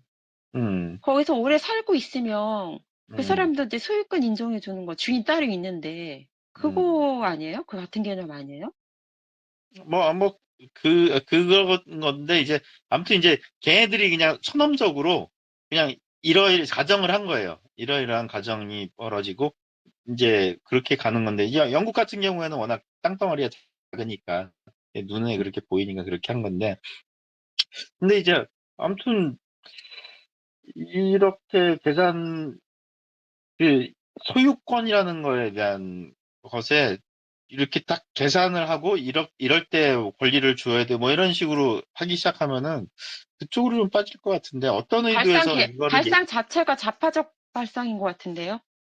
글쎄 아니 근데 이제 음. 나는 그래서 요 뒤편에 이제 더 다른 얘기가 더 나오겠지 그냥 그 정도 저는 얘기가 중간에 진행되다 말아서 내가 뭐 그런 것 같다 뭐 이런 정도 아, 이것만으로는 예, 저는 그렇게 보지 않았는데, 그 예, 논리 차분히 따라가 보시면, 그러니까 예. 역사적으로 그러면 최초의 소유권을 어떻게 인정해 줄 것이고, 그 소유권이 인정되지, 그러니까, 이거 쉽게 설명하지 못하면 자기가 100% 아는 게 아니라고 하는데, 제가 쉽게 설명을 잘 못하는 것 같습니다. 그, 저는 한번 그거 애초에, 읽어보고 싶네요. 어려워. 한번 읽어봐요, 그, 이거. 이게 이 부분 그러니까 나오니까. 처음에 몰입말하고는 아주 쉽게 평이한 말로 시작했다가 이 부분에서는 조금 논리도 나오고 뭐 로버트 노직 이야기 나오고 뭐 이렇게 해버리니까 조금 그 좀 어려운 부분이 돼버렸는데, 그러니까 좀 평이한 말로 이것도 바꾸면 좋을 것 같긴 한데, 그 최초의 그 역사적으로 제일 처음 소유권을 어떻게 인정해 줄 거냐, 그런 얘기들부터 시작해가지고 최초의 소유권을 갖게 되었을 때 이제 정당성에 대해서 조금 논리가 있고요. 그러니까 어떤 부분이 정당하게 저 사람이 이 땅은 내 거다라고 할 거냐, 그런 얘기하고, 뒤쪽에 가서 어느 정도 그러면 다 땅을 나눈 다음에 그 다음에 그러면 계속 공평하게 그것을 더 나누려고 하면 이미 나눠진 상태에서 뭘 더 어떻게 나눌 수가 없지 않느냐. 그래서 공평하다는 어떤 평등하게라고 하는 것 자체가 말이 안 된다. 이제 이런 논리로 생각을 해보시면 좋을 것 같습니다. 그런 식으로? 예. 한번 쭉 다음 편 보다 보면 이제 뭐 더 얘기하시면 되겠죠? 근데 아까 말씀하신 것 중에 좌파적인 내용이라고 지적하신 거는, 그러니까 제가 생각하기엔 필자가 좌파들이 주로 생각하는 내용에서 끄집어낸 다음에 마지막에 이 부분이 틀렸다 이렇게 설명해 주는 식이 아니었을까 그냥 이렇게 뭐 그럴 느꼈어요. 수도 있을 것 같아요. 왜냐하면 여기서 이 사람이 근거로 드는 헤겔, 로크, 노직 이런 사람들의 그 말하자면 천부인권? 뭐 때문에 네. 자연권 거기에서부터 막 출발하거든요. 저기 좌익 막치즘 같은 거는. 그래서 아마 근데 그거를 이렇게 시작해서 뒤로 가면서 이제 다시 거기에 대한 해설이 들어가면서 이제 깨려고 하는 것 같아요. 이분이 워낙 좌파 출신이라 뜬금없이 이걸 중요한 의미로 이제 떡밥으로 던져놓은 거 아닌가? 뭐 이런 생각도 드네요. 아, 좌파 출신이에요? 그래서 그, 우파 출신 분이 그런 말씀을 하시더라고요. 좌파에 있다가 탈출한 사람들은 각광을 받고, 내가 그 반성문 쓰고 그 자아 비판을 하고 이제 정신 차렸습니다라고 해서 우파로 돌아오면 인기도 있고 여러 매체에서 불러도 주고 하는데, 원래부터 우파 열심히 노력한 사람은 아무도 인정 안 해주는 것 같다. 잘못된 거 아니냐. 그런 얘기를 맞아요. 하시더라고요. 그니까 말이에요. 아, 그러니까 짜증나요. 그리고 또 이게 문제예요. 좌파 출신들이 우파의 리더가 되잖아요. 이 사람들의 좌파에 빠지게 된 어떤 기본 무언가에 끌리는 어떤 성향이라든가 세계관이라는 게 있어요. 이 사람들이 그게 나와요. 근데 그래서 나는 내가 항상 갖고 있는 생각인데 좌파는 이런 책 이렇게 이런 것들에 대한 사상에 대한 것들 얘기하고 이런 이제 그리고 또 뭐 조언을 해주고 이런 정도 위치에서만 말하자면 참모 역할에만 머물러야지 그 전체를 이끌어가는 리더로서의 역할로는 그건 절대로 욕심내면 안 되는 사람들이다. 저는 약간 그런 느낌이 좀 들거든요. 무슨 굉장히 말인지 알 것 같아요. 예, 그래 그 사람들을 그 사람들이 굉장히 자긍심을 가지고 막 앞장서서 난 그래서 그런 느낌이 많이 드는 게 좌파 출신들이 우파를 보고 비난하는 거 나도 사실은 비난하고 그랬거든요. 아, 왜 이렇게 수준들이 떨어지냐고 얘기하지만 그런 비난이라는 거를 좀 말하자면 너무 박수를 쳐주면 안 된다. 그래서 쭉? 좌파 출신들은 좀 자기들의 뭔가에 중독됐던 그 과거를 좀 돌이키면서 어느 이상은 절대로 나서지 않고 돕는 역할에만 머물게 해야 된다. 그래서 그런 생각이 많이 들어요. 그래서 그 그 이상이 특히 되면 좌파적 성향이 나온다니까요. 그래서 나는 지금 전체주의적 성향이 예, 나온다니까요. 보수당이 저렇게 된 게 나는 사실은 전향자들이 그 이끌어서 지금 그렇게 됐다고 좀 보는 편이에요, 저도. 근데 그런 사람 중에 대표적인 사람이 지금 서민 같은 사람 있잖아요. 좀 서민. 그렇죠, 하태경. 네. 하태경은 이제 박정준. 예. 정치인이니까 이제 예를 들었는데 이제 서민은 지금 근데 서민정부 엄청나게 역할이 딱 좋은 것 같아. 내 생각에도. 지금 활동을 하고 있고, 네. 그러니까 서민은 그 절대로 좌파를 안 돌아간대잖아요. 그래서 그 이유가 뭐냐 했더니 우리 엄마가 건물 갖고 있다니까요. 저도 그래서 딱 요 정도, 이 정도 역할만 해야 된다고 저도 계속 마음을 먹는 거예요.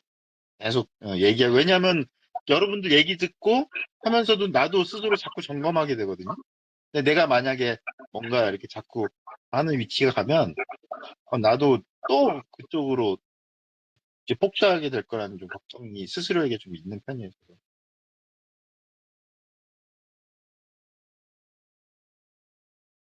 그러면 아무튼 뭐 이런 제가 얘기. 이제 네. 제가 좀 궁금한 거는 그러면 좌파들은 계급적으로 뭔가 이제 사고를 하니까 뭔가 좀 이런 식으로 평등을 괜히 주장하는 게 아닐까. 그러니까 계급이란 게 실체가 없는데도 불구하고 뭔가 계급을 계속 생각하면서 이거에 대한 악감정을 계속 반성하는 의미로 평등을 얘기하면서도 내심은 또 그걸 원하는 게 아닐까. 뭔가 좀 그런 느낌이 드네요. 그런 얘기 많이 해요. 그 하이에크 쓴 책에도 보면 사회주의자 좌파들이 얘기하는 평등은 진정한 평등이 아니라 누구에게인가 무언가를 더 내가 배분을 해야 되겠다는 누군가에게 무언가가 더 배분돼야 된다는 그런 그 마음의 표현이라는 얘기를 하면서 그게 굉장히 잘 표현이 된 게 그 동물농장 보면은 그래서 어떤 동물은 특히 더 평등하다 이런 얘기 하잖아요. 사실은 평등을 추구하는 거에 아니라는 거를 본질적으로 알고들 있죠. 그러니까 그래서 좌파의 기본 욕구는 사실은 스스로에 대한 어떤 교만감. 그 하이에크가 제일 마지막에 쓴 책이 뭐였죠, 그게? 그 치명적 자만. 자만심이에요, 사실은. 저는 그렇게 좀 보는 편이에요. 좌익적 세계관을.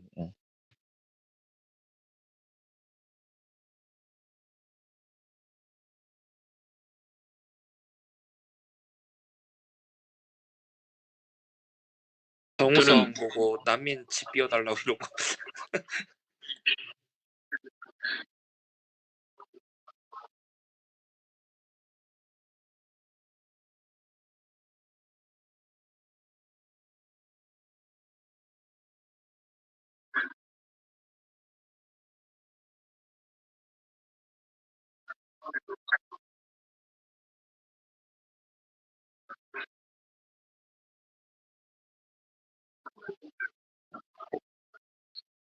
조금 저는 옆으로 빠져. 좌파는 다 도둑놈 심보라고 생각합니다, 솔직히. 맞아. 그 나는 또 약간 이건 조금 개인적인 생각인데 좌파들이요 약간 사이코패스 기질들이 있어요. 이게 뭐냐면은 남들을 조종하는 데서 내가 무언가를 정복력이라는 거에 굉장히 그 있거든요.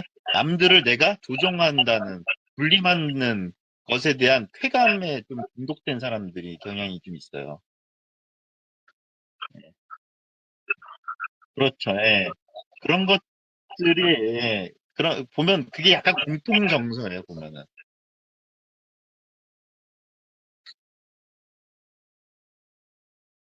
그 재수 없어. 어. 연극단의 그 단장이었던 사람이 무슨 놀이패였나 그 기억이 안 나네. 그 문재인 지지했다고 해가지고 큰일 났잖아요 그때. 그런 사람도 자기 권위를 이용해가지고 배우들을 막 그렇게 성적으로 착취한다거나 막 그런 데 그랬었거든요. 있잖아요. 아, 그 문재인 친구. 네. 예. 그리고 엠번방의 조주빈도 사실은 좌파 쪽의 그 학생회장이었다는 얘기도 막 있었고 음, 좀 그래요. 그냥 텔레그램을 쓰자고 하면서 카카오톡이 뭐 검찰에 이렇게 넘어간 정보를 넘겨주니까 텔레그램을 쓰자 해놓고서는 좌파들이 더 잘 쓰던 텔레그램을 거기서 벌어진 거예요. 결국에. 참 웃기죠.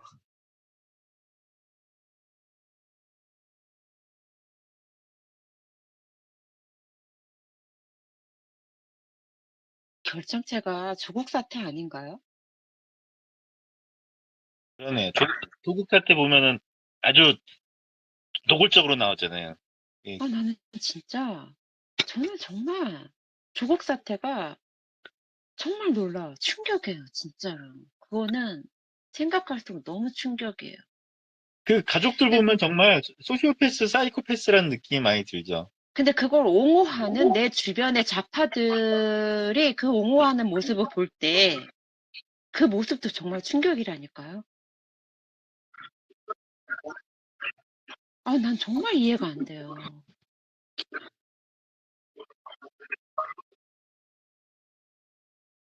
제가 이제 그거를 느낄 때는 이제 좌파에서 소시오패스나 사이코패스가 리더를 한다면 어느 누군가는 자기가 이제 선택할 수 있는 거를 자기가 이룰 수 있는 거를 남이 대신하는 것 대리만족을 하는 사람들이 조금 좌파적 기질이 있지 않을까 이런 생각을 좀 해봐요. 그러네요. 아, 그러니까 그런 측면이 있네. 조국 사태를 계속 옹호하는 사람들은 좌파라는 이제 문재인 노무현으로 이렇게 흘러가는 동질성을 지니면서 그 사람들이 대신 나에게 뭔가를 이뤄준다고 이렇게 보니까 그걸 통해 대리만족을 하기 위해서 물티슈로 그 뭐 차도 이렇게 닦아주고 그러는 거지. 좀 다른 의미는 없는 것 같아요. 제가 볼 때는. 그러니까 그 동질성을 가진 누군가가 대신 자기를 이제 뭔가 성취해 주는 거. 아니면 자기가 그렇게 되면은 뭔가 자기가 원하는 세상이 올 거라고 생각하는 거예요. 유토피아가 될 수도 있고 뭐 그런 거죠. 그 사림 조선의 586이라고 책을 쓴 유성훈 기자 같은 경우에 머릿말 뭐 보시면 나오는데 그 98학번입니다. 그 제대하고 복학했을 때가 노무현 바람이 엄청나게 불 때 그때 그 저금통 행복 저금통 들고 다니면서 모금하고 이랬던 사람이었는데 자기가 그 동아일보 갔다가 지금 중앙일보에 있나 반대인가 그 기자가 되어서 그러니까 정치부 기자가 되고 민주당의 발령을 받았을 때 너무 좋아가지고 민주당 출근 전날 잠을 못 잤대요. 근데 두세 달 출입해보고는 이놈들 정말 썩었다. 정말 나쁜 놈들이다. 어떻게 이럴 수가 있냐 이러고 바뀌었는데 그렇다고 해서 이 사람이 뭐 국힘당 사랑해요 이런 거는 아니고 한데 그 주변에 좌파들이 뭐 저도 뭐 제 주변 사람들도 그런 얘기를 합니다마는 이 사람한테 뭐라고 하는가 하면 너는 순수했던 사람이 왜 이렇게 변했냐라고 하면서 조국이나 그런 사태들에 대해서 한결같이 하는 얘기가 야 쟤들도 먹고 살아야지. 자식 문제인데 그 자식 좀 좋은데 해보겠다고 그런 건데 뭐 우파, 그러니까 그 친일, 저 나쁜 놈들에 비하면 세 발의 피다. 저게 뭐 자기 생계를 위해서 그랬거나 아니면은 그냥 자식 교육 때문에 조금 뭐 편법을 쓴 거지. 이렇게 이야기를 한다고 하거든요. 그것 중에 가장 대표적인 사례가 다른 사람들은 뭐 많이 이렇게 나쁜 거 저지른데 왜 나만 단속으로 잡냐. 특히 그 뭐죠? 예전에 이제 그 마카파였나요? 거기서도 뭐 전두환은 뭐 나쁜 일 저지르는데 왜 나만 잡아 이렇게 살인범이 그렇게 아무렇지 않게 얘기했던 것들 보면은 도덕적으로 뭔가 보여주는 것에는 이제 자기가 엄청 작하고 뭐 어쩌고 이렇게 얘기하지만 안 볼 때는 뭔가 좀 음흉한 생각을 이렇게 하면서 남은 이렇게 하는데 왜 나만 하냐? 나만 잡느냐? 당사자가 잘못했으니까 이렇게 하는 건데 좀 그런 식으로 하는 것도 좀 보면은 네. 자기 행동을 바라보지 못하는 거.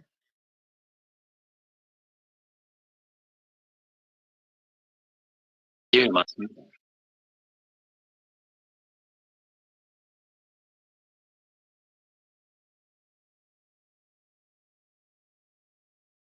그 이용훈 교수님 계속 지적하시는 부분 제가 뭐 깊이 공감을 하고 제 아이들한테 느꼈던 부분, 애들 초등학생들이 학교 갔다 와서 아빠, 일본은 나쁘지.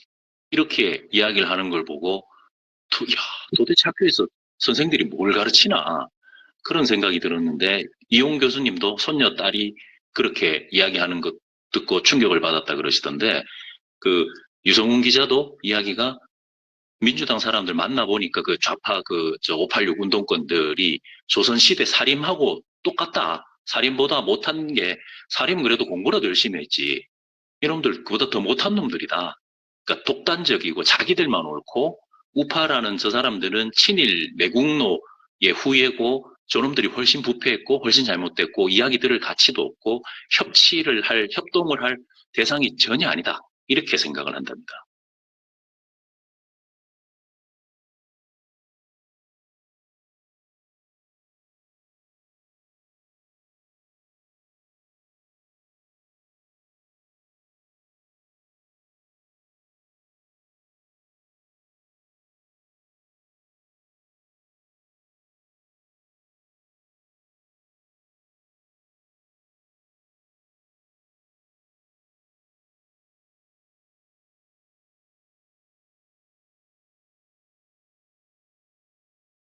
가장의 진보 퇴보 이야기 아마 나오는 것 같던데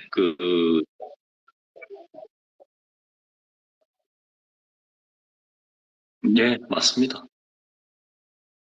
네. 네. 그 와중에도 그런 어떤 공통의 적이 되는 대상을 이렇게 만들 때 보면 일본, 뭐 일본이 될 수 있고 친일파가 될 수도 있고 뭐 가끔 미국이 되기도 하고 뭐 그런 식으로 추상적인 뭔가 악행을 하는 추상적으로 악행을 하는 뭔가 대상을 만들어서 자기는 이거보다 우월하다는 거 이렇게 계속 뭔가 강조를 하는 게 느껴져요. 그냥 구체성이 없다는 거죠. 그러니까 박정희는 분명히 반일에 거의 끝을 달렸던 이제 통일을 위해 지향하던 그런 대통령임에도 불구하고 계속 친일파를 막 만들어요. 그러니까 친일파란 실체가 뭐가 없는데, 그러니까 이승만도 이제 어떻게 보면 거의 반일주의자였던 사람인데 친일파라는 실체에 끼워 맞추려고, 그러니까 이 사람은 친일파였을 거야, 일 거야. 근데 그게 친일파야로 된다는 거죠, 어떻게 보면. 근데 그게 계속 추상적인 거에 막 끼워 맞추는 그런 것들 좀 이게 어떻게 왜 그럴까 저는 좀 궁금해요, 좀.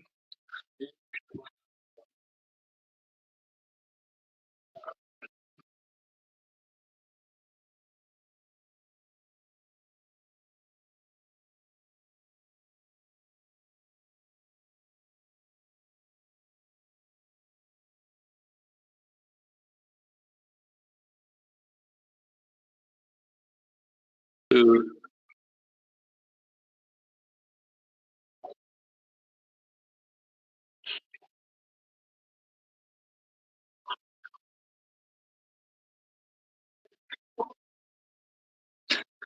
어제 줌 포럼에서도 그 얘기가 나왔었는데, 보수든 우파든 좌파든 간에 반일에 대한 어떤 생각, 그 수준은 일종의 파블로프의 개 수준이다. 그러니까 보수도 일본 그러면 너무 싫어하고, 좌파도 너무 싫어하고, 그렇다. 학습이 정말 심각합니다. 저희 애들 이야기를 해드렸지만, 교과서 곳곳에, 그러니까 잘 아시겠지만, 1000번에서 6번 빠지는 외침을 받은 우리나라가 두 번 일본이고 나머지 다 중국인데, 중국에 대해서는 아주 좋은, 그러니까 친중, 친북은 해야 되는 거고, 친일, 친미를 하면은 이거는 완전 매국노고, 그런 사고방식이 뿌리 깊게 교과서, 각종 아동 관련 도서, 신문, 방송, 문화, 예술, 모든 부분에서 그렇게 돼 있는 게 정말 크다고 봅니다.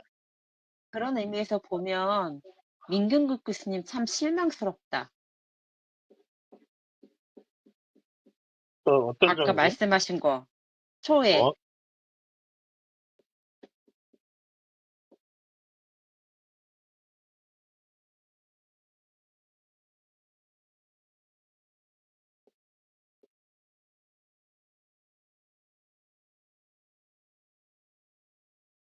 근데요, 그 반일 있잖아요. 반일 정서. 사실 저 학교 다닐 때도 그렇고, 반일 얘기는 항상 해왔잖아요. 일제시대 얘기는. 근데 저도 그런 거 듣고 자라고 계속 그랬지만, 저는 사실 반일 감정이 그렇게 심하게 있지 않거든요? 근데 아무리 주변에서 써들어도 내가 그렇게 느끼지 않는데, 전 그 부분도 이해가 안 돼. 그렇지 않나요? 내가 생활에서 느낄 때 내가 반일이 를 왜 관심이 없거든요, 사실. 일본이 나한테 그렇게 뭐랄까 부정적 영향을 미치거나 적대적 영향을 미치거나 나 살아가는데 사실 그런 게 없기 때문에 오히려 내가 관심 갖고 호기심이 오히려 더 많았었기 때문에 내 마음속에 나도 자랄 때도 그렇고 늘 우리 주변에 반일과 함께 살았잖아요. 근데도 저는 반응의 감정이 별로 없어요. 그렇게 되는 게 정상 아닌가 싶어요. 아무리 옆에서 뒷걸어져 봤자. 그렇지 않아요? 응. 근데 요즘 애들은 왜 이렇게 자기들은 더 막 그냥 일본 여행도 많이 가고 막 우리 일본 제품 엄청 많이 쓰잖아요. 근데 왜 난 왜 이렇게 되는 건지 알 수가 없어.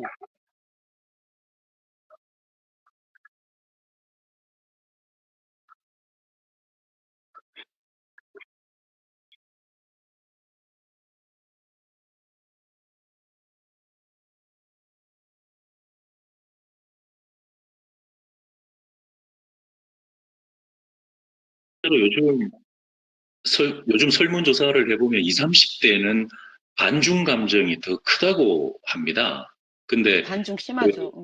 예, 반중 감정이 반일보다 더 심하다. 요즘 20, 30대는. 그런데 여기 지금 연령대는 제가 잘 모르겠습니다만은 안타깝게도 제 또래, 저는 586, 386, 9세대들이 좀 물러가고 40대들이 좀 뭔가 역할을 하고 해야 되지 않나 그런 생각을 좀 했었는데 서울시장 선거 결과를 보고 뭐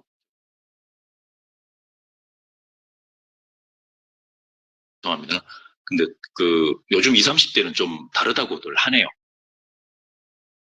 근데 우리 반일 감정 문제 있다고 얘기를 하면서 거기에 대한 이제 말하자면 미러링처럼 반중 얘기를 또 많이 하면서 왜냐하면 증오심이나 공포감 두려움은 더 뭉치게 하고 에너지가 더 강력한 엔진을 달아주고 가면 반중이라는 게 이렇게 광범위하게 받아들여지면 또 마찬가지로 또 이용되지 않을까? 라는 그런 생각도 들긴 하던데요. 그건 어떻게 생각하세요? 그런 거는?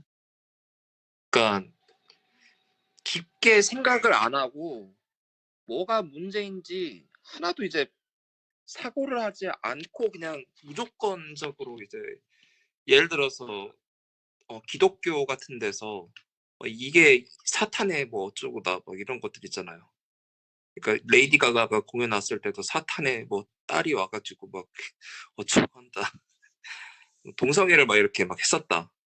사실 뭐 그거는 맥락상 그렇게 보이는 거든 뭐하든 어쨌든 간에 그건 그냥 문화 요소 중에 하나인 거고 뭐 그게 정말 네 그게 정말 뭐 사탄의 그거라고 말은 못하지만 기독교가 종교처럼 이렇게 뭐가 사탄 안티테제를 이렇게 만들어서 나쁘다고 하듯이 그러니까 반일도 그랬고 반중도 그럴 것이라는 생각이 드는 거죠. 그러면 합리적으로 뭐가 나쁘다고 이렇게 근거를 대야 되는데 합리적인 거예요.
교육 문제를 뭐 자꾸 이야기합니다마는 우리나라 교육은 전략적인 사고, 전략이 뭐냐, 전술이 뭐냐라든지 그 외교 문제, 그러니까 국제관계 이런 거에 대한 교육이 제 생각에는 전무하다고 생각합니다.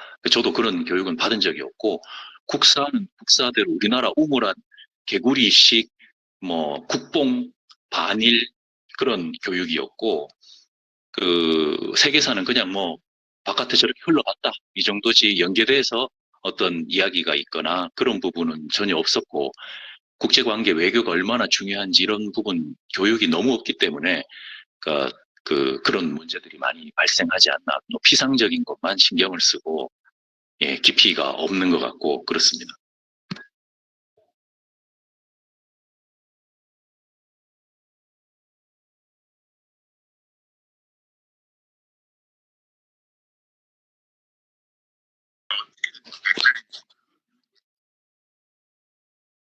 네, 진짜 네, 교육이 그 아까 자유님께서 말씀하셨듯이 자유님 시대 때는 국민교육원장을 막 읽혔다고 하셨잖아요. 그때 교육 내용이랑 지금 인권을 배우는 저희 세대도 마찬가지고 90년대 이후부터 예, 그렇게 인권을 배웠던 그런 저희 세대랑 조금 교육 내용이 다를 수가 있을 것 같아요.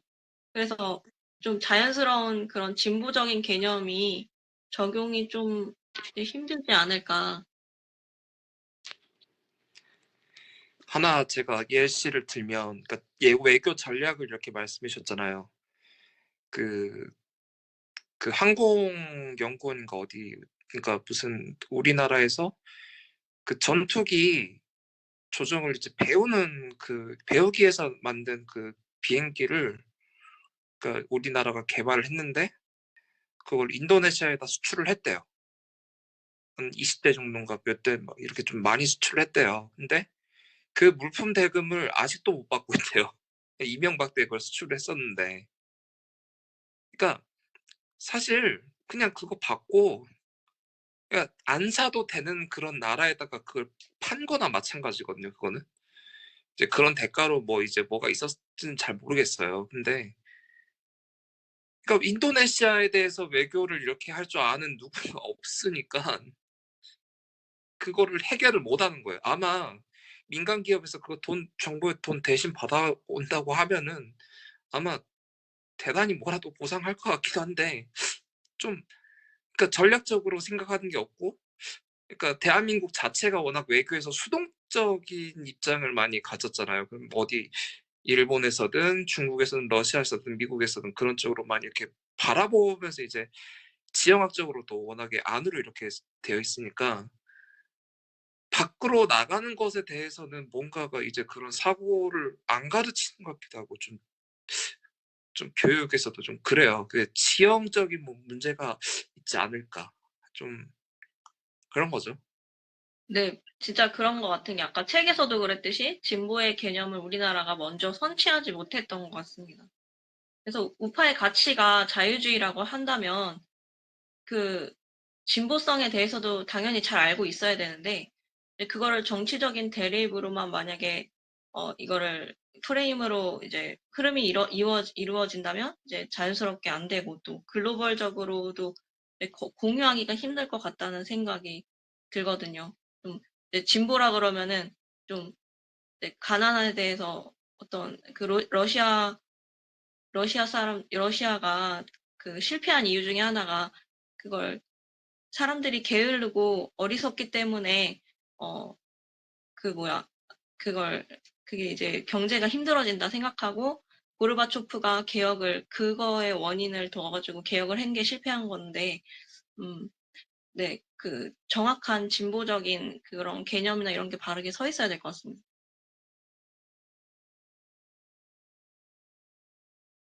그 제가 언제 말씀드렸는지 모르겠는데 그러니까 이제 그 진보주의라고 하는 것을 자기 좌파가 스스로를 진보주의자 내지는 진보 진영이라고 그 스스로를 지칭하게 된 이유가요. 이게 한 두 가지 정도가 있는데 원래 자유주의, 그러니까 리버럴들이 갖고 있던 어떤 좀 사고방식이 그런 게 좀 있었고 그 우리 공산주의자들이 이게 헤겔의 역사관이거든요. 헤겔주의의 역사관이거든요. 그러니까 이제 무조건 그 이성의 간지라고 하는 거, 역사의 간지라고 하는 거. 그래서 이것은 반드시 더 나은 것으로 정반합을 통해서 반드시 나은 것을 향해서 가게 돼 있다.